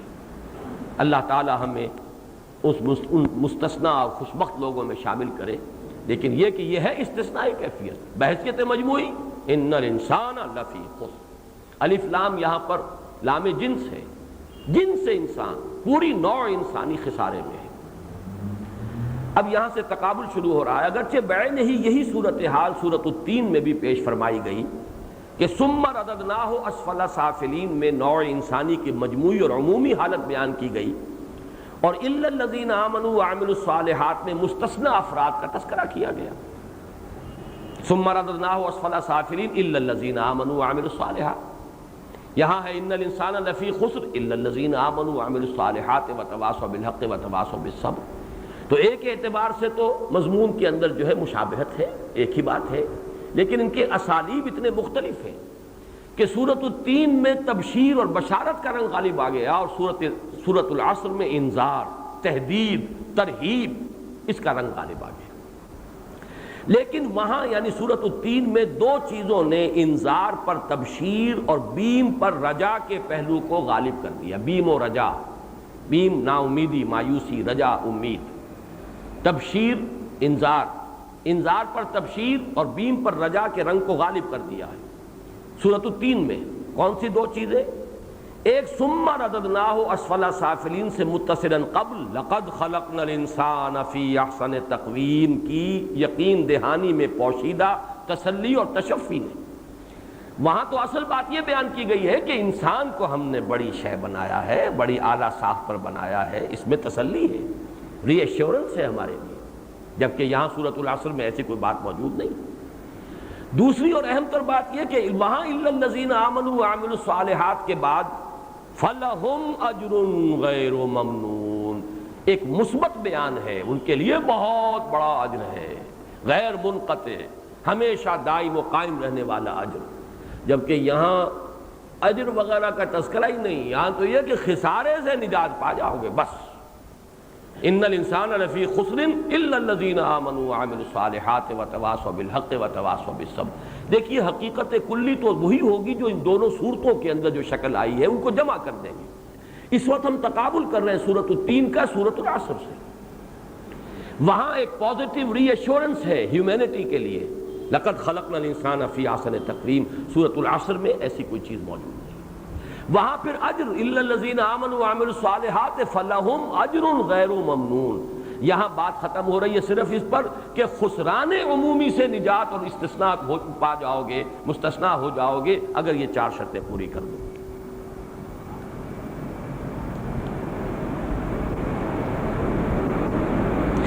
سورۃ العصر میں نہ صرف یہ کہ لقد خلقنا الانسان فی احسن تقویم کی قسم کی کوئی تسلی و تشفی موجود نہیں ہے، بلکہ اجر غیر ممنون کے مثبت وعدے کی بجائے صرف خسران سے نجات کے تذکرے پر بات ختم ہو گئی ہے۔ سورۃ التین کے مقابلے میں سورۃ العصر پر انذار کے رنگ کے غلبے کا ایک پہلو یہ بھی ہے کہ جب کہ سورۃ التین میں گراوٹ سے استثناء کے تذکرے میں ایمان کے ساتھ اس کے لوازم میں سے صرف عمل صالح کے ذکر پر اکتفا کیا گیا، وہاں سورۃ العصر میں خسران سے بچاؤ کو عمل صالح کے ساتھ ساتھ ایمان کے زیادہ کٹھن اور ثقیل لوازم یعنی تواصب الحق اور تواصب بالصبر سے بھی مشروط کر دیا گیا۔ یہاں شرطیں بھی 4 ہیں، وہاں 2 ہیں۔ اگرچہ ایک اگر گٹھلی ہے آم کی اور وہ صحت مند ہے، صحیح ہے، تو اس میں پورا آم کا درخت موجود ہے۔ قرآن مجید میں وہ مقامات میں بھی ہیں جن کے صرف ایمان کے اوپر ان الذین قالوا ربنا اللہ ثم استقاموا تتنزل علیہم الملائکہ الا تخافوا ولا تحزنوا، یہ جو مرتبہ ولایت ہے اس کے تذکرے میں صرف ایمان کا ذکر ہو رہا ہے، وہ بھی ایمان باللہ، یقیناً وہ لوگ جنہوں نے کہا ہمارا رب اللہ ہے پھر اس پر جم گئے، اور کوئی بات ہی نہیں۔ لیکن اکثر و بیشتر ایمان اور عمل صالح، ایمان اور عمل صالح، ایمان اور عمل صالح، ان 2 چیزوں کو لازم و ملزوم کے درجے میں بیان کیا گیا۔ لیکن سورۃ العصر کا معاملہ یہ ہے کہ عمل صالح کے جو زیادہ کٹھن مراحل ہیں، جو مضمر تو ہیں اس میں، لیکن یہ کہ اس میں سے ان کو نکال کر واضح کر کے سامنے رکھ دیا گیا ہے۔ اور پھر میں امام راضی کے اس جملے کی طرف توجہ منعطف کراؤں گا، ان النجات معلقۃ بمجموع هذه الاشیاء، بلکہ ان کا جو پورا جملہ ہے وہ بھی میں آپ کو سنا دوں، مجھے صرف اتنا ہی یاد رہا تھا جو ان النجات معلقۃ بمجموع هذه الامور، اور اس کے بعد فرماتے وانه كما يلزم المكلف تحصيل ما يخص نفسه فكذلك يلزمه في غيره امور منها الدعاء الى الدين والنصيحة والامر بالمعروف والنهي عن المنکر۔ اس سے ثابت ہو رہا ہے کہ مکلف جو انسان ہے، ہم مکلف ہیں، لا يكلف الله نفسا الا وسعها، we are responsible, we are accountable، اللہ کے ہاں ہماری جواب دہی ہوگی، ہمارا محاسبہ ہوگا، ہم مکلف ہیں۔ ہر مکلف کے لیے جہاں وہ چیزیں لازم ہیں کہ جن کا تعلق اس کی اپنی ذات سے ہے یعنی ایمان اور عمل صالح، وہیں اس کے لیے وہ چیزیں بھی لازم ہیں جن کا تعلق دوسروں سے ہے، دین کی طرف دعوت دینا، الدعاء الی الدین والنصیحہ، اور نصیحت اور تلقین خیر کی، والامر بالمعروف والنہی عن المنکر، اور نیکی کا حکم دینا، بدی سے روکنا، یہ بھی انسان کے لیے لازم ہے، اس کی نجات کے لیے شرائط ہے، جو 4 شرطیں لازم ہیں ان میں شامل ہیں۔ اس سے آگے چلیے، حضرت مسیح علیہ السلام کا ایک قول سورۃ التین اور سورۃ العصر کے مابین کے مضامین کے مابین ایک لطیف فرق کو واضح کرنے میں ممد ہے۔ پہاڑی کے واعظ میں آن جناب یعنی حضرت مسیح علیہ السلام ارشاد فرماتے ہیں، بڑا پیارا جملہ ہے یہ تو میں نے 12 آپ سے عرض کیا ہے کہ میرے علم کی حد تک محدود علم ہے، مطالعہ محدود ہے، میرے مطالعے میں، میرے علم میں حضرت مسیح کا جو وعظ، پہاڑی کا وعظ، سرمن آف دی ماؤنٹ جو انجیل میں ہے، متی کی انجیل میں، اس سے زیادہ مؤثر وعظ میرے علم میں نہیں ہے۔ کلائمیکس ہے وعظ کا، اس واضح ہی کی ایک کوٹیشن یہ ہے، تنگ دروازے سے داخل ہو، کیونکہ وہ دروازہ چوڑا ہے اور وہ راستہ کشادہ ہے جو ہلاکت کو پہنچاتا ہے، اور اس سے داخل ہونے والے بھی بہت ہیں، کیونکہ وہ دروازہ تنگ ہے اور وہ راستہ سکڑا ہوا ہے جو زندگی کو پہنچاتا ہے، اور اس کے پانے والے تھوڑے ہیں۔ یعنی اس دنیا میں اگر بحثیت مجموعی ہمارے پاس کوئی ایسا ذریعہ ہو کہ نوع انسانی کا ایک مجموعی ہم مشاہدہ کر سکیں، عظیم اکثریت کدھر جا رہی ہے؟ کشادہ راہیں کس کی ہیں؟ مگر مومنوں پر کشادہ ہے راہیں، یہ راہیں کون سے کشادہ ہیں؟ مادیت کی راہیں کشادہ ہیں، حرام خوریوں کے راستے کھلے ہوئے ہیں، ہر طرح کی جو ہے بے حیائی کے راستے کھلے ہوئے ہیں، راستے تو کھلے ہوئے یہ ہیں، چلنے والے تو زیادہ اس پر ہیں۔ وہ تو کوئی آپ کو شاذ ملے گا جو حق پر قائم ہو، کوئی شاذ ہوگا کہ جو حلال پر اکتفا کر رہا ہو، وہ تو آپ کو بہت کم ملیں گے۔ اب اگر آدمی یہ طے کرے کہ جو راستہ زیادہ بارانق ہو، جس پر چلنے والے بہت ہوں، آوان و انصار ہوں، قدم قدم کے اوپر جو ہے استراحت کے لیے جگہ بنی ہوئی ہو، اگر اس پر چلنا ہے تو وہ تو پھر بالآخر ہلاکت کو لے جائے گا۔ اگر تمہیں چاہنا ہے اس ابدی فلاح اور فوز کی انجام کی طرف، تو تمہیں وہ راستہ چننا ہوگا جس پر چلنے والا کوئی ملے گا، کوئی ہمدرد و غمگسار نہیں ملے گا، کوئی شاید بہت غنیمت ہوگا اگر کوئی ساتھی اور ہم سفر مل جائے، بہت شاذ۔ بالکل یہی مضمون نہیں ہے جو حضور نے بیان کیا صلی اللہ علیہ وسلم، بدا الاسلام غریبا فسیعود کما بدا فطوبی للغرباء۔ اسلام کا آغاز ہوا اس حال میں کہ وہ غریب تھا، اجنبی تھا، کوئی اس کا پرسان حال نہ تھا، کوئی اس کا ساتھی نہ تھا، کوئی اس کے ساتھ اپنے آپ کو آئیڈینٹیفائی کرنے کے لیے تیار نہ تھا۔ پھر جب اسلام کو غلبہ ہو گیا تو اب جو طاقتور ہے اس کے تو سبھی دوست ہیں، اب سبھی اس کے ساتھ آئیڈینٹیفائی کر رہے ہیں، فوج در فوج بھی داخل ہو گئے ہیں دین کے اندر، ایمان میں۔ لیکن یہ کہ عنقریب وہ وقت آئے گا کہ اسلام پھر وہی اجنبی ہو کر رہ جائے گا، وہ پھر غریب ہوگا، اس کے ہمدرد و غمگسار کوئی رہ جائے گا۔ فَسَيَعُودُ كَمَا بَدَا فَطُوبَى لِلْغُرَبَاء، تو تہنیت مبارکباد ہے ان کے لیے جو اسلام کے اس غربت کے ساتھ خود بھی غریب ہو جائیں۔ اجنبی ہو جانا اپنے ماحول میں گوارا کر لیں، لیکن یہ ہے کہ اسلام کا دامن ہاتھ سے نہ چھوڑیں۔ یہ ذرا جملے دوبارہ سنیے، تنگ دروازے سے داخل ہو، ہمت پیدا کرو اپنے اندر، کیونکہ وہ دروازہ چوڑا ہے اور وہ راستہ کشادہ ہے جو ہلاکت کو پہنچاتا ہے، اور اس پر چلنے والے اور اس پر داخل ہونے والے بھی بہت سے ہیں۔ کیونکہ وہ دروازہ تنگ ہے اور وہ راستہ سکڑا ہوا ہے، بڑی گھاٹی ہے۔ قرآن مجید میں جو ہم نے پڑھا تھا فَلَقْتَحَمَ الْعَقَبَةَ، بڑی وہ گھاٹی جو ہے آسان نہیں ہے، اس کو عبور کرنا بہت مشکل گھاٹی ہے۔ فَلَقْتَحَمَ الْعَقَبَةَ، نہ عبور کر سکا گھاٹی کو، وہ راستہ سکڑا ہوا ہے، تنگ ہے، جو زندگی کو پہنچاتا ہے۔ یہ زندگی کون سی ہے؟ وہ جو فرمایا گیا سورہ انفال میں لِمَا يُحْيِيكُمْ، جب اللہ اور اس کے رسول تمہیں پکارتے ہیں، بلاتے ہیں اس شے کی طرف جو تمہیں حیات جاودانی عطا فرمانے والی ہے، جنت کی زندگی، ابدی زندگی، وہ زندگی کو پہنچانے والا راستہ جو ہے وہ سکڑا ہوا ہے، تنگ ہے، اور اس کے پانے والے تھوڑے ہیں۔ اب ان دونوں کو علیحدہ ذہن میں رکھیے۔ اب جو میری عبارت ہے میں وہ اس کو پڑھ رہا ہوں۔ اگرچہ سورۃ التین اور سورۃ العصر دونوں میں حضرت مسیح کے بیان کردہ دونوں راستوں کا تذکرہ موجود ہے، لیکن سورۃ العصر کی روشنی کا اصل ارتکاز اس چوڑی اور کشادہ شاہراہ پر ہے جس پر انسانوں کا ایک عظیم ہجوم غول در غول صرف بطن اور فرج کی پوجا کرتے ہوئے اور محض جبلی خواہشات کی بندگی کرتے ہوئے کچھ فرسودہ روایات کے سہارے اور زیادہ تر بھیڑ چال کے انداز میں رواں دواں ہے، اور لحظہ بلحظہ اب ابدی خسران کے دردناک انجام سے قریب تر ہوتا چلا جا رہا ہے۔ یعنی راستے تو دونوں ہیں دنیا میں موجود، چلنے والے ہیں، ایک تنگ راستہ ہے، کم چلنے والے ہیں، ایک کشادہ راستہ ہے، اس پر چلنے والے بہت ہیں، آسانیاں ہی آسانیاں ہیں۔ لیکن سورۃ العصر نے جیسے کہ ٹارچ جو ہے فوکس کر دیتی ہے لائٹ، اصل میں اس کو ارتکاز والعصر ان الانسان لفی خسر، در حقیقت سورۃ العصر کا ارتکاز جو ہے نور کا وہ اس راستے پر ہے، فوکس کیا اس پر جس پر یہ انسانوں کی عظیم اکثریت رواں دواں ہے، بطن و فرج، یعنی جو ہمارے اینیمل انسٹنکٹس ہیں، پیٹ کھانے کو مانگتا ہے اور شہوت کا جذبہ ہے، باقی جذبات سب انہی کے تابع ہیں۔ بنیادی اینیمل انسٹنکٹس یہی دو ہیں۔ بقائے ذات کے لیے انسان کھاتا ہے، خوراک اور غذا، پانی، اور بقائے نسل کے لیے اس میں شہوت کا مادہ ہے۔ بطن اور فرج کے تقاضوں کو پورا کرتے ہوئے کچھ فرسودہ روایات ہیں آباء و اجداد کی، کچھ یہ بھیڑ چالے جب سب چل رہے ہیں تو تم بھی چلو تم ادھر کو ہوا ہو جدھر کی۔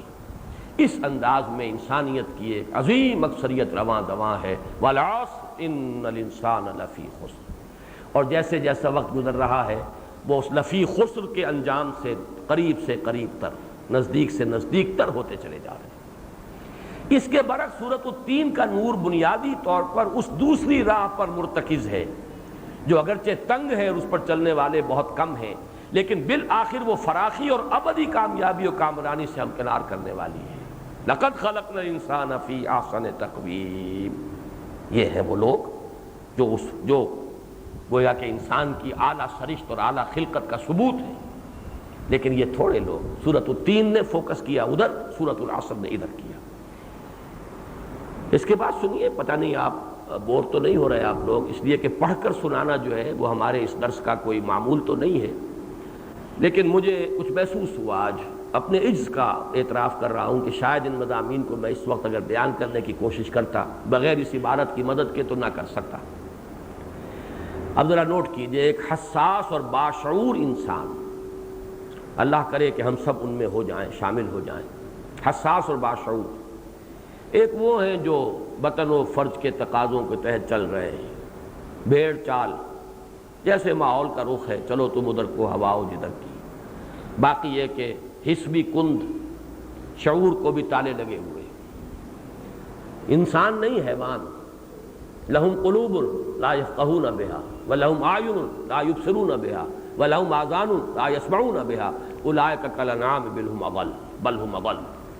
اس کے برعکس ایک حساس اور باشعور انسان جس کے اندر کا نور بیدار ہو چکا ہو، جب سورۃ العصر کی روشنی میں نوع انسانی کی عظیم اکثریت کی مایوس کن حالت اور ان کے انجام کی تلخی کا مشاہدہ کرے گا تو لازماً اس پر مایوسی اور نا امیدی طاری ہوگی، اور عین ممکن ہے کہ وہ انسان کی فطرت اور سرشت ہی سے بدگمان ہو جائے.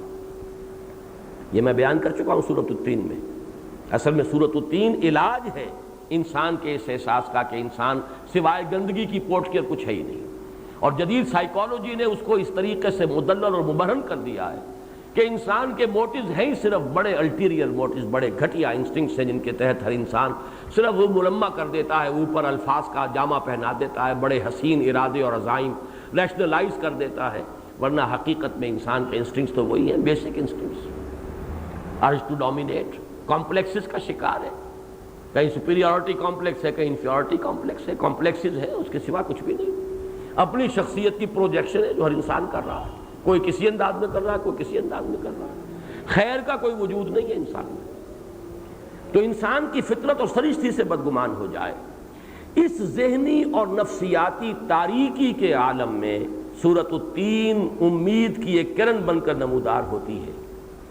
اس کی روشنی میں صراط مستقیم پر گامزن چند نفوس قدسیہ کی ایک جھلک اور انسانی فطرت و سرشت کی شرافت و کرامت کی شہادت سے یاس کی تاریکیاں چھٹ جاتی ہیں اور انسان اپنے مستقبل کے بارے میں امید اور خود اپنے آپ پر ایک گونا اعتماد محسوس کرنے لگتا ہے کہ نہیں، لقد خلقنا الانسان فی احسن تقویم. آخر محمد بھی صلی اللہ علیہ وسلم انسان تھے، آخر موسیٰ بھی انسان تھے، عیسیٰ بھی انسان تھے، نوح بھی انسان تھے. ان کی عظیمت دیکھو، 950 برس صبر اور استقامت کی انتہا. والتین والزیتون وطور سینین وہذا البلد الامین لقد خلقنا الانسان فی احسن تقویم. وہ مایوسی، نا امیدی، بد دلی، انسان کی سرشت سے مایوس ہو جانا، انسان میں کچھ خیر ہے ہی نہیں، یہ گندگی کی پوٹ ہے، اس کے سوا کچھ ہے ہی نہیں. نہیں، لقد خلقنا الانسان فی احسن تقویم. ثبوت چاہیے تو ذرا سوچو ہمارے بندے نوح کے بارے میں، ذرا کبھی تصور کرو ہمارے بندے عیسیٰ کا، ذرا چشم تصور سے دیکھو ہمارے بندے موسیٰ کو جو کوہ طور پر ہم سے ہم کلام ہوتا رہا، اور کبھی تصور کرو محمد الرسول اللہ کا، نو انسانیت کی معراج، خیر البشر. آخر بشر تھے، خیر البشر، لیکن تھے بشر. انما انا بشر مثلکم یوحی الی انما الہکم الہ واحد. تو عالم بشریت کے بارے میں جو ایک مایوسی ہے اس کی تاریکیاں چھٹ جاتی ہیں.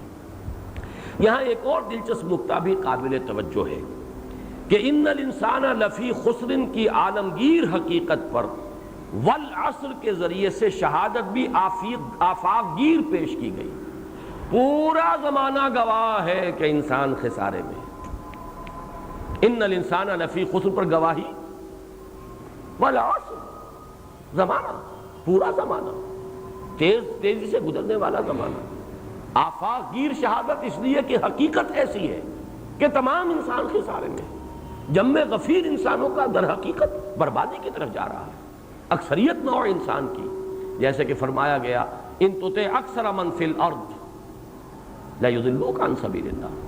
اکثریت تو ادھر جاتی ہے ہر دور میں بھی. وہ بھی ایک چھوٹا سا دور جو ہے آپ لے لیں گے، دور صحابہ، دور خلافت راشدہ، وہ بھی تو ایک چھوٹا سا علاقہ تھا جس میں وہ جو نفوس قدسیاں ہیں ان کی روشنی تھی۔ پوری دنیا کے اعتبار سے غوریت اس وقت کیا تھا، غور کیجئے تو تاریکی ہی تاریکی تھی۔ نوع انسانی کو اگر بحیثیت مجموعی لیں گے، اس لیے کہ جتنی جلی وہ حقیقت ہے، یعنی ان الانسان لفی خسر، جتنی جلی حقیقت ہے اسی قدر روشن اس کی دلیل ہے، والعصر۔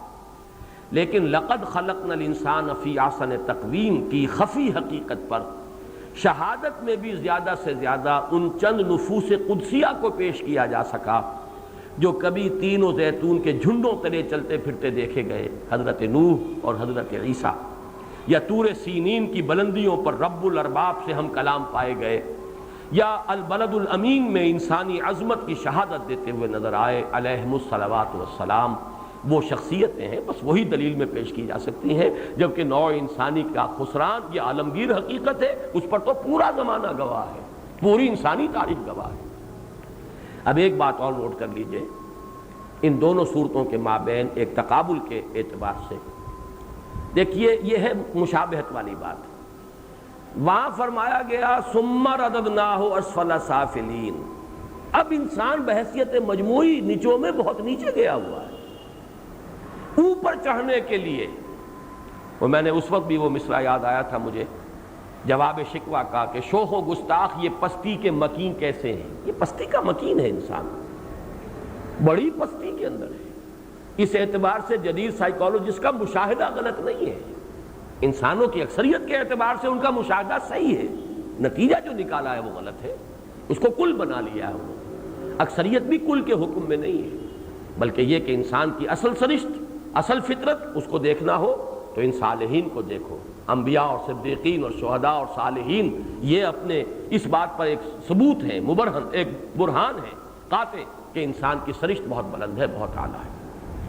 لیکن یہ کہ ایک مشابہت جو ہے وہ یہ ہے کہ یہاں بھی فرمایا گیا پستی میں ہو تم سب اس وقت، چڑھائی چڑھنی پڑے گی، ایمان، عمل صالح، چڑھائی چڑھو گے تو اس پستی سے بلند آؤ گے۔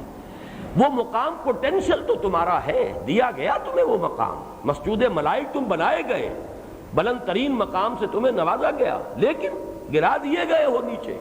اس عالم خلق میں آ کر تم جس اپنے عالم بشریت اور جو حیوانی تقاضوں کے چنگل میں ہو تو بڑا بھاری بوجھ پڑا ہوا تمہارے، جیسے کہ کسی پرندے کے آپ پاؤں کے اندر کو بھاری جو ہے وہ پتھر باندھ دیں، اب ظاہر بات ہے کہ اس کا اڑنا کتنا مشکل ہوگا، وہ پھٹ پھڑائے گا، لیکن یہ کہ وزن اتنا ہو گیا کہ نہیں اٹھ پا رہا۔ یہ انسان کی حیثیت ہے، اس بلندی سے اٹھنے کے لیے بڑی محنت، بڑی مشقت کرنی پڑے گی۔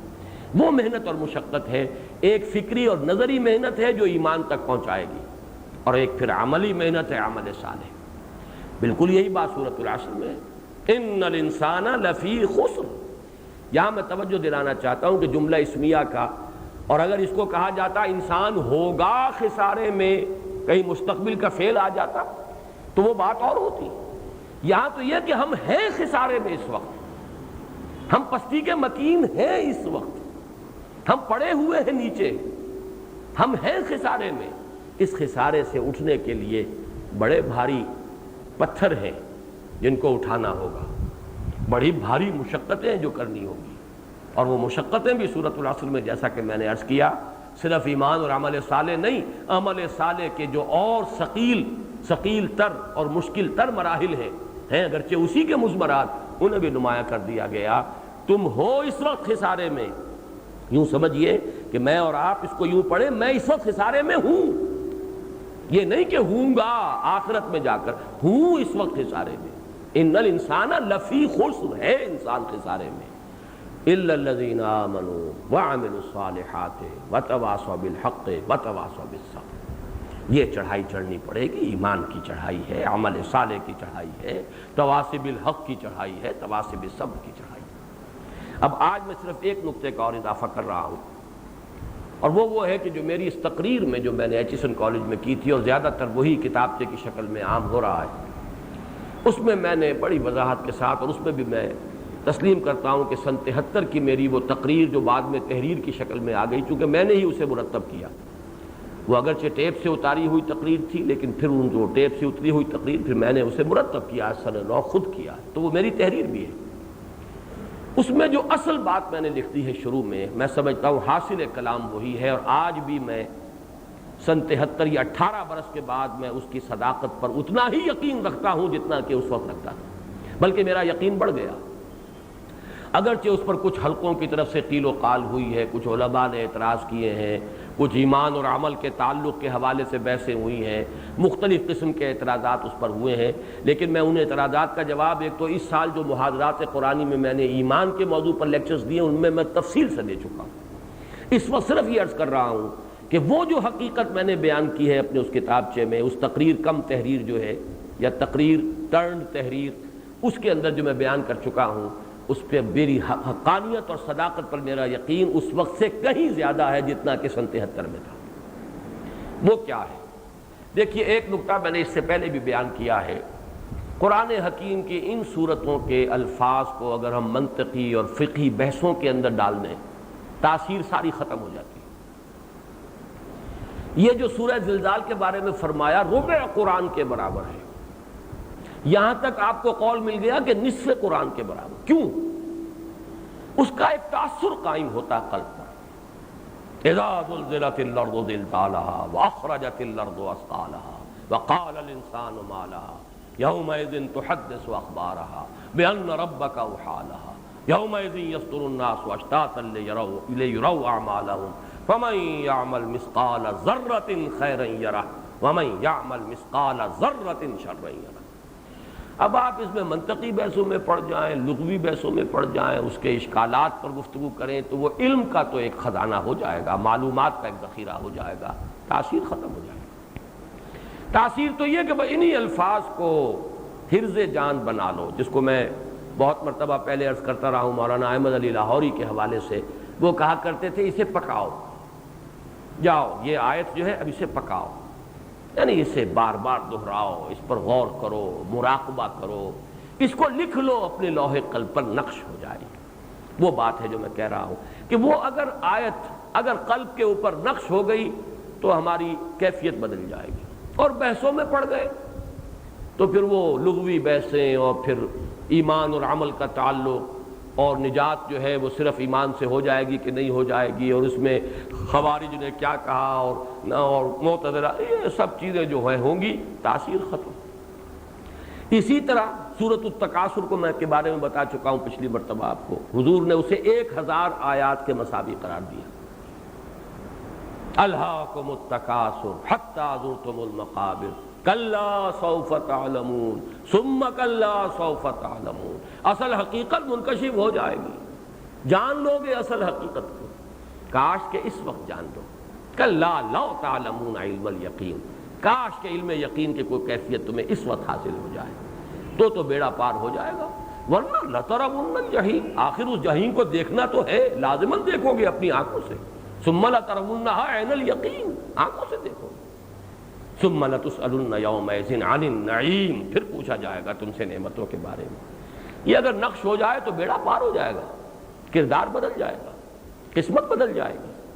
لیکن اگر جیسا کہ میں نے بھی آج بحثیں کی، علم الیقین، عین الیقین، حق الیقین، اب وہ ایک علمی بحث ہے، وہ ایک معرفت کی بحث ہے، وہ ایک فلسفیانہ بحث ہے، تاثیر ختم ہو گئی، وہ اپنی جگہ پر ہے۔ میں نہ ان فقہی جو مباحث ہیں ان کی نفی کر رہا ہوں، اپنی جگہ پر ان کی ضرورت ہے۔ اسی طریقے سے فلسفیانہ مباحث ان کی بھی نفی نہیں ہے، اپنی جگہ ان کی بھی قدر و قیمت اور اہمیت ہے، لیکن تاثیر جو ہوتی ہے وہ تو قرآن کے الفاظ وہ گویا کہ قلب کے اوپر نقش ہو جائے۔ اس اعتبار سے نقطہ عروج اور کلائمیکس قرآن کا سورۃ العصر ہے، سب سے چھوٹی سورت۔ والعصر ان الانسان لفی خسر الا الذین آمنوا وعملوا الصالحات وتواصوا بالحق وتواصوا بالصبر۔ کلامی بحثیں ایک طرف رکھ دیجئے، لغت کی بحث علیحدہ رکھ دیجئے۔ میں نے اس میں بیان بھی کیا ہے کہ اتنی سہل زبان استعمال ہوئی ہے، سہل ممتنع اس کو میں نے قرار دیا ہے، آسان ترین زبان، کوئی اس میں خاص بحث کی ضرورت ہی نہیں۔ لیکن آپ تصور کیجئے جس شخص کے دل میں بھی رائی برابر بھی یقین ہے کہ یہ اللہ کا کلام ہے، رائی پہ دانے کے برابر بھی، اگر یہ اس کو احساس ہے اور یقین ہے کہ یہ اللہ کا کلام ہے تو اب اس کا جو اثر ہوگا اس کے قلب پر، وَالْعَصْرِ إِنَّ الْإِنسَانَ لَفِي خُسْرٍ إِلَّا الَّذِينَ آمَنُوا وَعَمِلُوا الصَّالِحَاتِ وَتَوَاصَوْا بِالْحَقِّ وَتَوَاصَوْا بِالصَّبْرِ۔ میں نے تجزیہ کیا اپنے اس کتابچے میں، آیتیں 3 ہیں، جملہ ایک ہے، والعصر ایک آیت، لیکن یہ تو قسم ہے۔ قسم جو ہے جب تک مقسم علیہ کے ساتھ نہ جڑے، کس چیز پر قسم کھائی جا رہی ہے تو بات تو مکمل نہیں ہوتی۔ اسی طرح الا الذین آمنوا وعملوا، یہ تو استثناء ہے، استثناء جب تک جڑے نہ مستثنی منہ سے، کس چیز سے مستثنی کیا جا رہا ہے، بے معنی کلام ہو جائے گا۔ معلوم تو ہو کہ قاعدہ کلیہ کون سا ہے جس سے استثناء کیا جا رہا ہے۔ تو اصل میں کیا ہے، مرکزی آیت اس کی جو ہے، اور مفہوم کے اعتبار سے، معنی کے اعتبار سے بھی جو مرکز ہے اس کا عمود، وہ کیا ہے، ان الانسان لفی خسر۔ یہ خود اپنی جگہ پر مکمل جملہ، پھر اسی کے ساتھ جڑے گا والعصر، تو معنی پیدا ہوں گے والعصر میں، اسی کے ساتھ جڑے گا الا الذین آمنوا وعملوا الصالحات وتواصوا بالحق وتواصوا بالصبر، تو وہ جملہ اور وہ آیت جو ہے وہ بامعنی ہوگی۔ گویا کہ آیتیں 3 جملہ ایک، اور میں نے اس میں یہی لکھا، کاش کہ اسے لوگ کھلے دل سے پڑھیں، وہ اپنی کلامی اور فقہی بحثوں سے کوئی ذرا ایک طرف رکھتے ہوئے پڑھیں، اس کی جو تاثیر ہے اس کو سمجھیں۔ اگر اس جملے کا کسی درجے میں بھی کسی شخص کو، پہلے اس کا پری ریکویزٹ ہے، کسی درجے میں بھی یقین ہے کہ یہ اللہ کا کلام ہے جو میں پڑھ رہا ہوں، تو اب جو کیفیت اس کی ہوگی، اللہ قسم کھا کر کہہ رہا ہے کہ تمام انسان کے سارے میں سوائے ان کے جو 4 شرطیں پوری کریں، وہ جذبہ عمل بیدار ہوگا، ذمہ داری کا احساس پروان چڑھے گا، انسان کم سے کم اپنی حد تک، اپنی امکانی حد تک، اپنی وسعت کی حد تک 4 شرطوں کو پورا کرنے کے لیے وہ ارادہ کرے گا، عزم کرے گا، کمر ہمت کسے گا۔ لیکن یہ کہ اگر آپ اس کو اس طرح کی کلامی بحثوں میں اور فقہی بحثوں میں ڈال دیں گے تو اس کی تاثیر ختم ہو جائے گی۔ اس کی جو تاثیر میں نے 4 درجوں میں بیان کی اس کتابچے میں، اب صرف اس کا اشارہ کر رہا ہوں اور پھر آج کا درس اس پر ختم ہو جائے گا۔ پہلی بات، اس کے لیے بھی سوچا ہے کہ میں اگر اپنی اس تحریر کی پہلی بات یہ کہ اس میں ایک معیار آیا ہے کامیابی اور ناکامی کا، یقین ہو جائے کامیابی ایمان، عمل صالح، تواصی بالحق، تواصی بالصبر سے ہے، کامیابی دولت سے نہیں ہے، کامیابی دنیاوی اقتدار کا نام نہیں ہے، کامیابی دنیا میں شہرت پا جانے کا نام نہیں ہے۔ شہرت، وجاہت، دولت، سلطنت، حکومت، عزت، وقار، کوئی شے کامیابی کی دلیل نہیں۔ کامیابی کی دلیل ایمان، عمل صالح، تواصی بالحق، تواصی بالصبر، اس کا جو نتیجہ نکلتا ہے، یہ 4 چیزیں نہیں ہیں تو چاہے قارون کی سی دولت ہو، فرعون کی سی حکومت ہو، انسان ناکام، لفی خسر۔ اور کچھ نہیں ہے دنیا میں، مال و اسباب نہیں، کچھ نہیں، دولت نہیں، عزت نہیں، دنیاوی اعتبار سے وقار نہیں، وجاہت نہیں، لیکن یہ 4 چیزیں انسان کامیاب۔ لیکن یہ کہ اس پر دل کا ٹھک جانا مطلوب ہے۔ ہمارے اعصاب جو ہیں وہ اثر لیتے ہیں، کو بڑا سا محل دیکھا، کوٹھی بہت اعلیٰ، انسان کا ایک تاثر ہوتا ہے، بڑے خوش نصیب لوگ ہیں جو یہاں رہتے ہیں۔ بڑی سی لمبی سی کار جو ہے زناٹے کے ساتھ آپ کے برابر سے گزری ہے، نئے ماڈل کی، ایک دفعہ تو اعصاب کے اندر جو ہے وہ ایک جنبش پیدا ہوتی ہے، لرزش پیدا ہوتی ہے۔ وہی جو کہ قارون جب اپنی دولت لے کر نکلا تھا تو پوری قوم نے کہا تھا ذو حظ عظیم، کتنے نصیب والا ہے یہ قارون۔ وہ تو جب دھسا ہے ان کی نگاہوں کے سامنے، تب ان کا کہ ہائے ہماری شامت کہ ہم قارون جیسا بننے کا خیال کر رہے تھے، اللہ نے ہمیں بچایا۔ لیکن یہ کہ یہ تو بعد میں جب وہ سامنے آ گیا منظر تب معلوم ہوا نا، کلا سوف تعلمون ثم کلا سوف تعلمون، اصل تو یہی تھا۔ تو یہ یقین کہ اصل کامیابی کا دار و مدار ان 4 چیزوں پر ہے، دولت، وجاہت، اقتدار، سلطنت، ان چیزوں پر نہیں، اس کا یقین قائم ہو جانا، علم الیقین، عین الیقین، حق الیقین، اس کا مطلوب ہے۔ اس میں جو الفاظ میں نے لکھے ہیں، حتیٰ کہ سیاسی قوت ہو یا معاشرتی حیثیت، مال و دولت کی فراوانی ہو یا اسباب و وسائل کی ارزانی، اونچی اونچی ملازمتیں ہوں یا مستحکم کاروبار، لمبی اور چمکیلی کاریں ہوں یا وسیع و خوشنما محلات، یہ سب اگر ان چار چیزوں کے بغیر ہوں تو نہ صرف یہ کہ محض سراب نظر آئیں بلکہ عذاب کے مقدمات معلوم ہوں۔ یہ ایک انسان کی باطنی کیفیت ہو جائے، یہ سب سراب ہے، دھوکہ ہے، کچھ نہیں، یہ کیفیت، یہ حال بن جائے انسان کا، اور یہ کہ یہ تو اصل میں مقدمات ہیں عذاب کے، بربادی اور تباہی، ان الانسان لفی خسر۔ اگر یہ چیزیں نہیں ہیں، ایمان اور عمل صالح اور تواصی بالحق اور تواصی بالصبر، اور یہ چیزیں ہوں تو چاہے دنیاوی کوئی شے نہ ہو انسان کامیاب۔ اس کے لیے بہترین مثال وہ ہے حضور صلی اللہ علیہ وسلم نے اپنے بعض فقیر منش فقراء جو صحابہ میں سے تھے ان کے لیے کہا ہے کہ کچھ لوگ ایسے بھی ہوتے ہیں جو کہیں رشتہ کرنا چاہیں تو کوئی ان سے رشتہ پسند نہ کرے، کہیں کسی کی سفارش کریں تو کوئی ان کی بات نہ سنے، کسی محفل میں بار نہ پا سکیں، انہیں ویلکم ہی نہ کہا جائے، لیکن ان کا رتبہ اللہ کے ہاں یہ ہوتا ہے کہ اگر بھولے سے کسی بات پر قسم کھا بیٹھے تو اللہ ان کے قسم کی لاج رکھتا ہے۔ یہ ہے اب دو انتہائی، اگر یہ چار چیزیں ہیں تو چاہے دنیا میں کچھ بھی نہیں، نہ عزت، نہ وجاہت، نہ دولت، نہ ثروت، نہ خدم، نہ حشم، کچھ نہیں، لیکن اللہ کے ہاں ان کا رتبہ وہ۔ اور اگر یہ چار چیزیں نہیں ہے تو وہ فرعون کی بادشاہی ہو، نمرود کی حکومت ہو، قارون کا خزانہ ہو، یہ صرف سراب ہی نہیں، یہ تو عذاب ہے، یہ سانپ اور بچھو ہے۔ یہ سانپ اور بچھوؤں سے مجھے یاد آیا حضرت ابوذر کا قول رضی اللہ تعالی عنہ۔ آپ کو معلوم ہوگا کہ حضرت عثمان نے انہیں مدینے سے باہر جانے کا حکم دے دیا تھا، اس لیے کہ ایک معاملے میں ان کی شدت جو تھی اس کی وجہ سے کافی ایک ہنگامہ اور فتنہ پیدا ہو رہا تھا۔ ان کی ایک شدت تھی اور وہ ان کی ایک غلطی تھی، اجتہادی غلطی کہیے، اس کی وجہ سے وہ مدینے سے باہر ان کو حکم دے دیا تھا حضرت عثمان نے۔ وہ کہیں ویرانے میں تھے، ایک کٹیا تھی، ایک وفادار بیوی ساتھ تھی، تو وہ کچھ کوئی برتن، کوئی تھوڑے ایک دو برتن ہوں گے، کوئی چمٹا، کوئی توا، بس یہ کچھ سامان تھا۔ جب انتقال کا وقت آیا ہے تو فرمانے لگے اپنی بیوی سے، میرے دوست، وہ خلیل کہتے تھے حضور کو، اوصانی خلیلی، میرے خلیل نے مجھے یہ وصیت کی تھی۔ یہاں بھی فرمایا کہ میرے خلیل نے مجھے بتایا تھا اور مجھے وارن کیا تھا کہ تمہارے گرد سونے اور وہ چاندی کے، وہ تمہارے گرد سانپ اور بچھو تم جمع کر لو گے اسباب و سامان دنیاوی کی شکل میں۔ آج میں بھی اسی حال میں ہوں کہ میں اپنے گرد سانپ اور بچھو دیکھ رہا ہوں۔ وہ بیچاری وفادار جو اس حالت میں بھی ساتھ دے رہی تھی، کس قدر اس نے مجاہدہ کیا ہوگا۔ انہوں نے کہا کون سے سانپ اور بچھو نظر آ رہے ہیں آپ کو یہاں تو کچھ بھی نہیں، ایک کٹیا کے اندر دیکھو یہ توا اور یہ چمٹا اور یہ اور یہ برتن، یہی تو ہے سانپ اور بچھو۔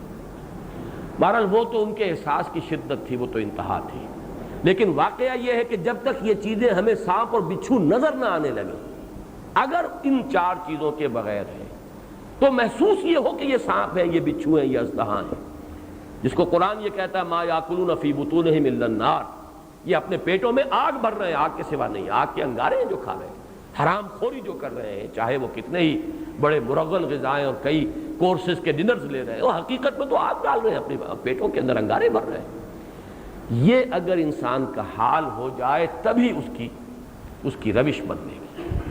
دوسری بات، اس جملے کو ایک کو اگر سامنے رکھیں، دوسری بات یہ جس کا نتیجہ میں نے نکالا، اس میں کامیابی کے کم از کم لوازم کا بیان ہے، اس لیے کہ وہ بات نہیں ہے فَلَهُمْ أَجْرٌ غَيْرُ مَمْنُونَ، یہاں تو ان الانسان لفی خسر الا الذین آمنوا، یہ شرطیں پوری کرو گے۔ اسی لیے میں نے ایچسن کالج والی اپنی تقریر میں پاس مارکس، پاس پرسنٹیج کا لفظ استعمال کیا، 33% مضمون اگر نمبر ملیں گے تو پاس ہوگے ورنہ فیل، یہ چاروں شرطیں پوری کرو گے تو پاس ہوگے ورنہ فیل۔ یہ اس جملے کی کنسٹرکشن یہی ہے، اس کا منطقی نتیجہ یہی نکلتا ہے، اس کا لا محالہ حاصل یہی ہے۔ اس پر جو بحث ایک صاحب نے کی ہے اس کا میں انشاءاللہ اگلے درس میں جواب دوں گا، اس کی وضاحت کروں گا۔ نمبر 3 یہ کہ یہ چاروں چیزیں لازم ہیں، اس لیے کہ یہ اللہ کا کلام ہے، کسی شاعر کی شاعری نہیں ہے، لفاظی نہیں ہے، یہاں کچھ زیب داستاں کے ساتھ کے لیے نہیں بڑھایا گیا ہے۔ کہیں کہیں جیسے کہ ہم نے پچھلی صورت میں دیکھا ماہیہ میں ہے بڑھ گئی، لیکن یہ کہ ایک عام قاعدہ عربی زبان کا، یہ ایسا نہیں ہے کہ قرآن مجید ہی میں ہوا ہو کہ ایک قوافی اور فواصل کی رعایت سے کوئی ایک حرف جو ہے اس کے اندر اضافہ کر دیا گیا، ہیا کو ہیا بنا دیا گیا، لیکن یہ کہ بحیثیت مجموعی یہاں کوئی لفظ جو ہے اضافی نہیں، ہر شے اپنی جگہ حق ہے۔ گنجینہ معنی کا تلس اس کو سمجھیو جو لفظ کے غالب میرے اشعار میں آوے۔ یہ تو در حقیقت غالب نے تو کہا تو تعلی ہے، حقیقت تو قرآن مجید پر یہ منطبق ہوگی۔ جب قرآن کہہ رہا ہے کہ 4 چیزوں کے بغیر نجات نہیں، تو آپ اس سے کم کے اوپر نجات کی امید کیسے دلائیں گے لوگوں کو؟ باقی تفصیلی بحثیں جو ہیں وہ ہے اپنی جگہ پر، وہ میں بھی اگر کچھ سوچوں گا ابھی کہ ان میں سے کتنی کچھ میں اس وقت اس درس کے سلسلے میں بیان کروں، میں تفصیل سے بیان کر چکا ہوں اس سال جو محاضرات قرآنی کے ضمن میں جو حقیقت ایمان پر میں نے لیکچرز دیے، لیکن یہ کہ چند چیزیں میں اگلے ہفتے کو بیان کروں، لیکن یہ جان لیجئے 4 چیزیں لازم ہیں۔ جب تدبر کے درجے میں آئے تو معلوم ہوا 4 چیزیں 4 ہیں ہی نہیں، ایک ہی شے ہے۔ ایمان اگر صحیح ہے اور حقیقی ہے تو اس کا لازمی نتیجہ ہے عمل صالح۔ کیسے ممکن ہے؟ ایمان ایسی گھٹیا شے ہے کہ اندر ہو اور انسان کا عمل جو ہے درست نہ ہو جائے تو دھیلے کی شے نہیں ایمان، پھر فائدہ کیا ایمان کا؟ ایمان حقیقی ہو، اس کے آثار عمل کے اندر ظاہر ہوں گے۔ درخت آم کا ہے تو آم کا پھل لگے گا اس میں، یقیناً اگر صحت مند درخت ہے پھل لگے گا، تو عمل صالح تو پھل ہے اس کا، لازمی نتیجہ ہے۔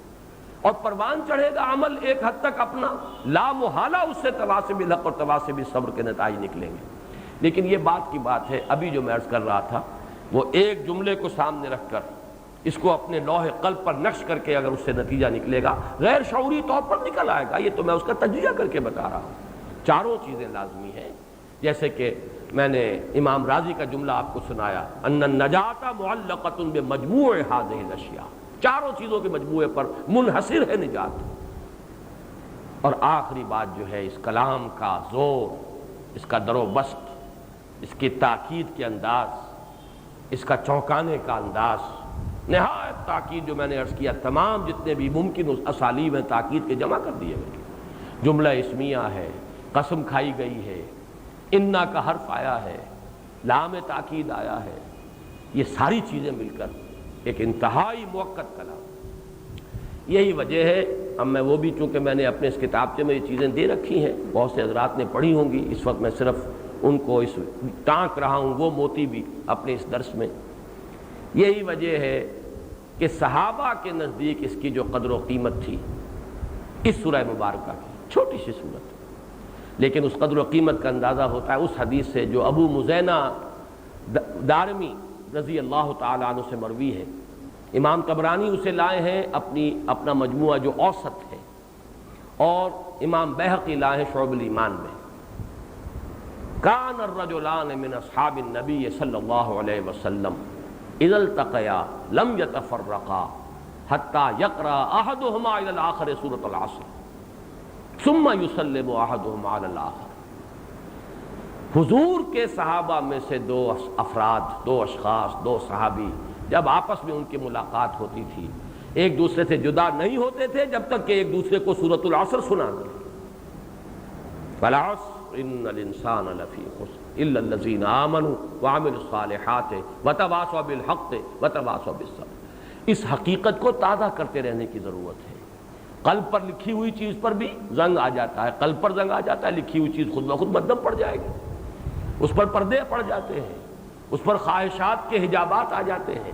تازہ کرتے رہنا چاہیے اس سورہ مبارکہ کو بار بار پڑھ کر، والعصر ان الانسان لفی خسر الا الذین آمنوا وعملوا الصالحات وتواصوا بالحق وتواصوا بالصبر۔ اور واقعہ یہ ہے کہ اس کی قدر و قیمت کو جس طرح پہچانا ہے امام شافعی رحمۃ اللہ علیہ نے، واقعہ یہ کہ میں ان کی عظمت فکر، ان کی دقت نظر، ان کے فہم کی گہرائی کا قائل ہوں۔ ان کا یہ جملہ تو بہت مشہور ہے، بہت عام ہے، تفسیر ابن کثیر میں چونکہ آیا ہے لہذا وہ تو عام ہے۔ لو تدبر الناس هذه السورة لوسعتهم، اگر لوگ صرف اس صورت پر تدبر کریں، غور کریں، اسے نقش کر لیں اپنے قلب پر تو یہ ان کی ہدایت کے لیے کافی ہو جائے۔ اور دوسرا لائے ہیں مفتی محمد عبدہ، جو انہوں نے تفسیر پارہ عم کی جو ہے ان کی آخری سپارے کی، وہ تفسیر بہت مقبول ہے، مشہور ہے، اس میں انہوں لائے ہیں لو لم ينزل من القرآن سواها لکفت الناس، اگر قرآن میں سے سوائے اس ایک سورت کے اور کچھ نازل نہ ہوتا تو وہ بھی انسانوں کے لیے کفایت کر جاتی، کافی ہو جاتی۔ وہ میں اس اعتبار سے کہہ رہا ہوں واقعتاً اس کی تاثیر اگر اسے لوح قلب پر لکھ لیا جائے، بشرطے کہ کچھ نہ کچھ انیشل ایمان کی دولت ہو۔ ایک مستشرق کی حیثیت سے کوئی شخص پڑھ رہا ہوگا، محض ایک ریسرچ اسکالر جو ہے جو اسے اللہ کا کلام نہیں مانتا، وہ گزر جائے گا، زیادہ یہ کہے گا بھائی بڑی کوٹیبل کوٹ ہے، واقعی بڑا جامع جملہ ہے، بہت اچھی بات ہے، بڑی معقول بات ہے، بس اس سے آگے نہیں۔ تاثر جو ہے اس کے لیے انیشل تھوڑی سی دولت، تھوڑا سا سرمایہ ایمان کا ضروری ہے، یہ خیال ہو کہ یہ اللہ کا کلام ہے، اور اس کے بعد اس کو انسان پڑھے وَالْعَصْرِ إِنَّ الْإِنسَانَ لَفِي خُسْرٍ إِلَّا الَّذِينَ آمَنُوا وَعَمِلُوا الصَّالِحَاتِ وَتَوَاصَوْا بِالْحَقِّ وَتَوَاصَوْا بِالصَّبْرِ۔ تو یہ میں سمجھتا ہوں کہ واقعتاً امام شافعی کے وہ دونوں قول بالکل صحیح ہیں اور حرف جو ہے ان کا درست ہے۔ بارک اللہ لی و لکم فی القرآن العظیم ونفعنی وإیاکم بالآیات والذکر الحکیم۔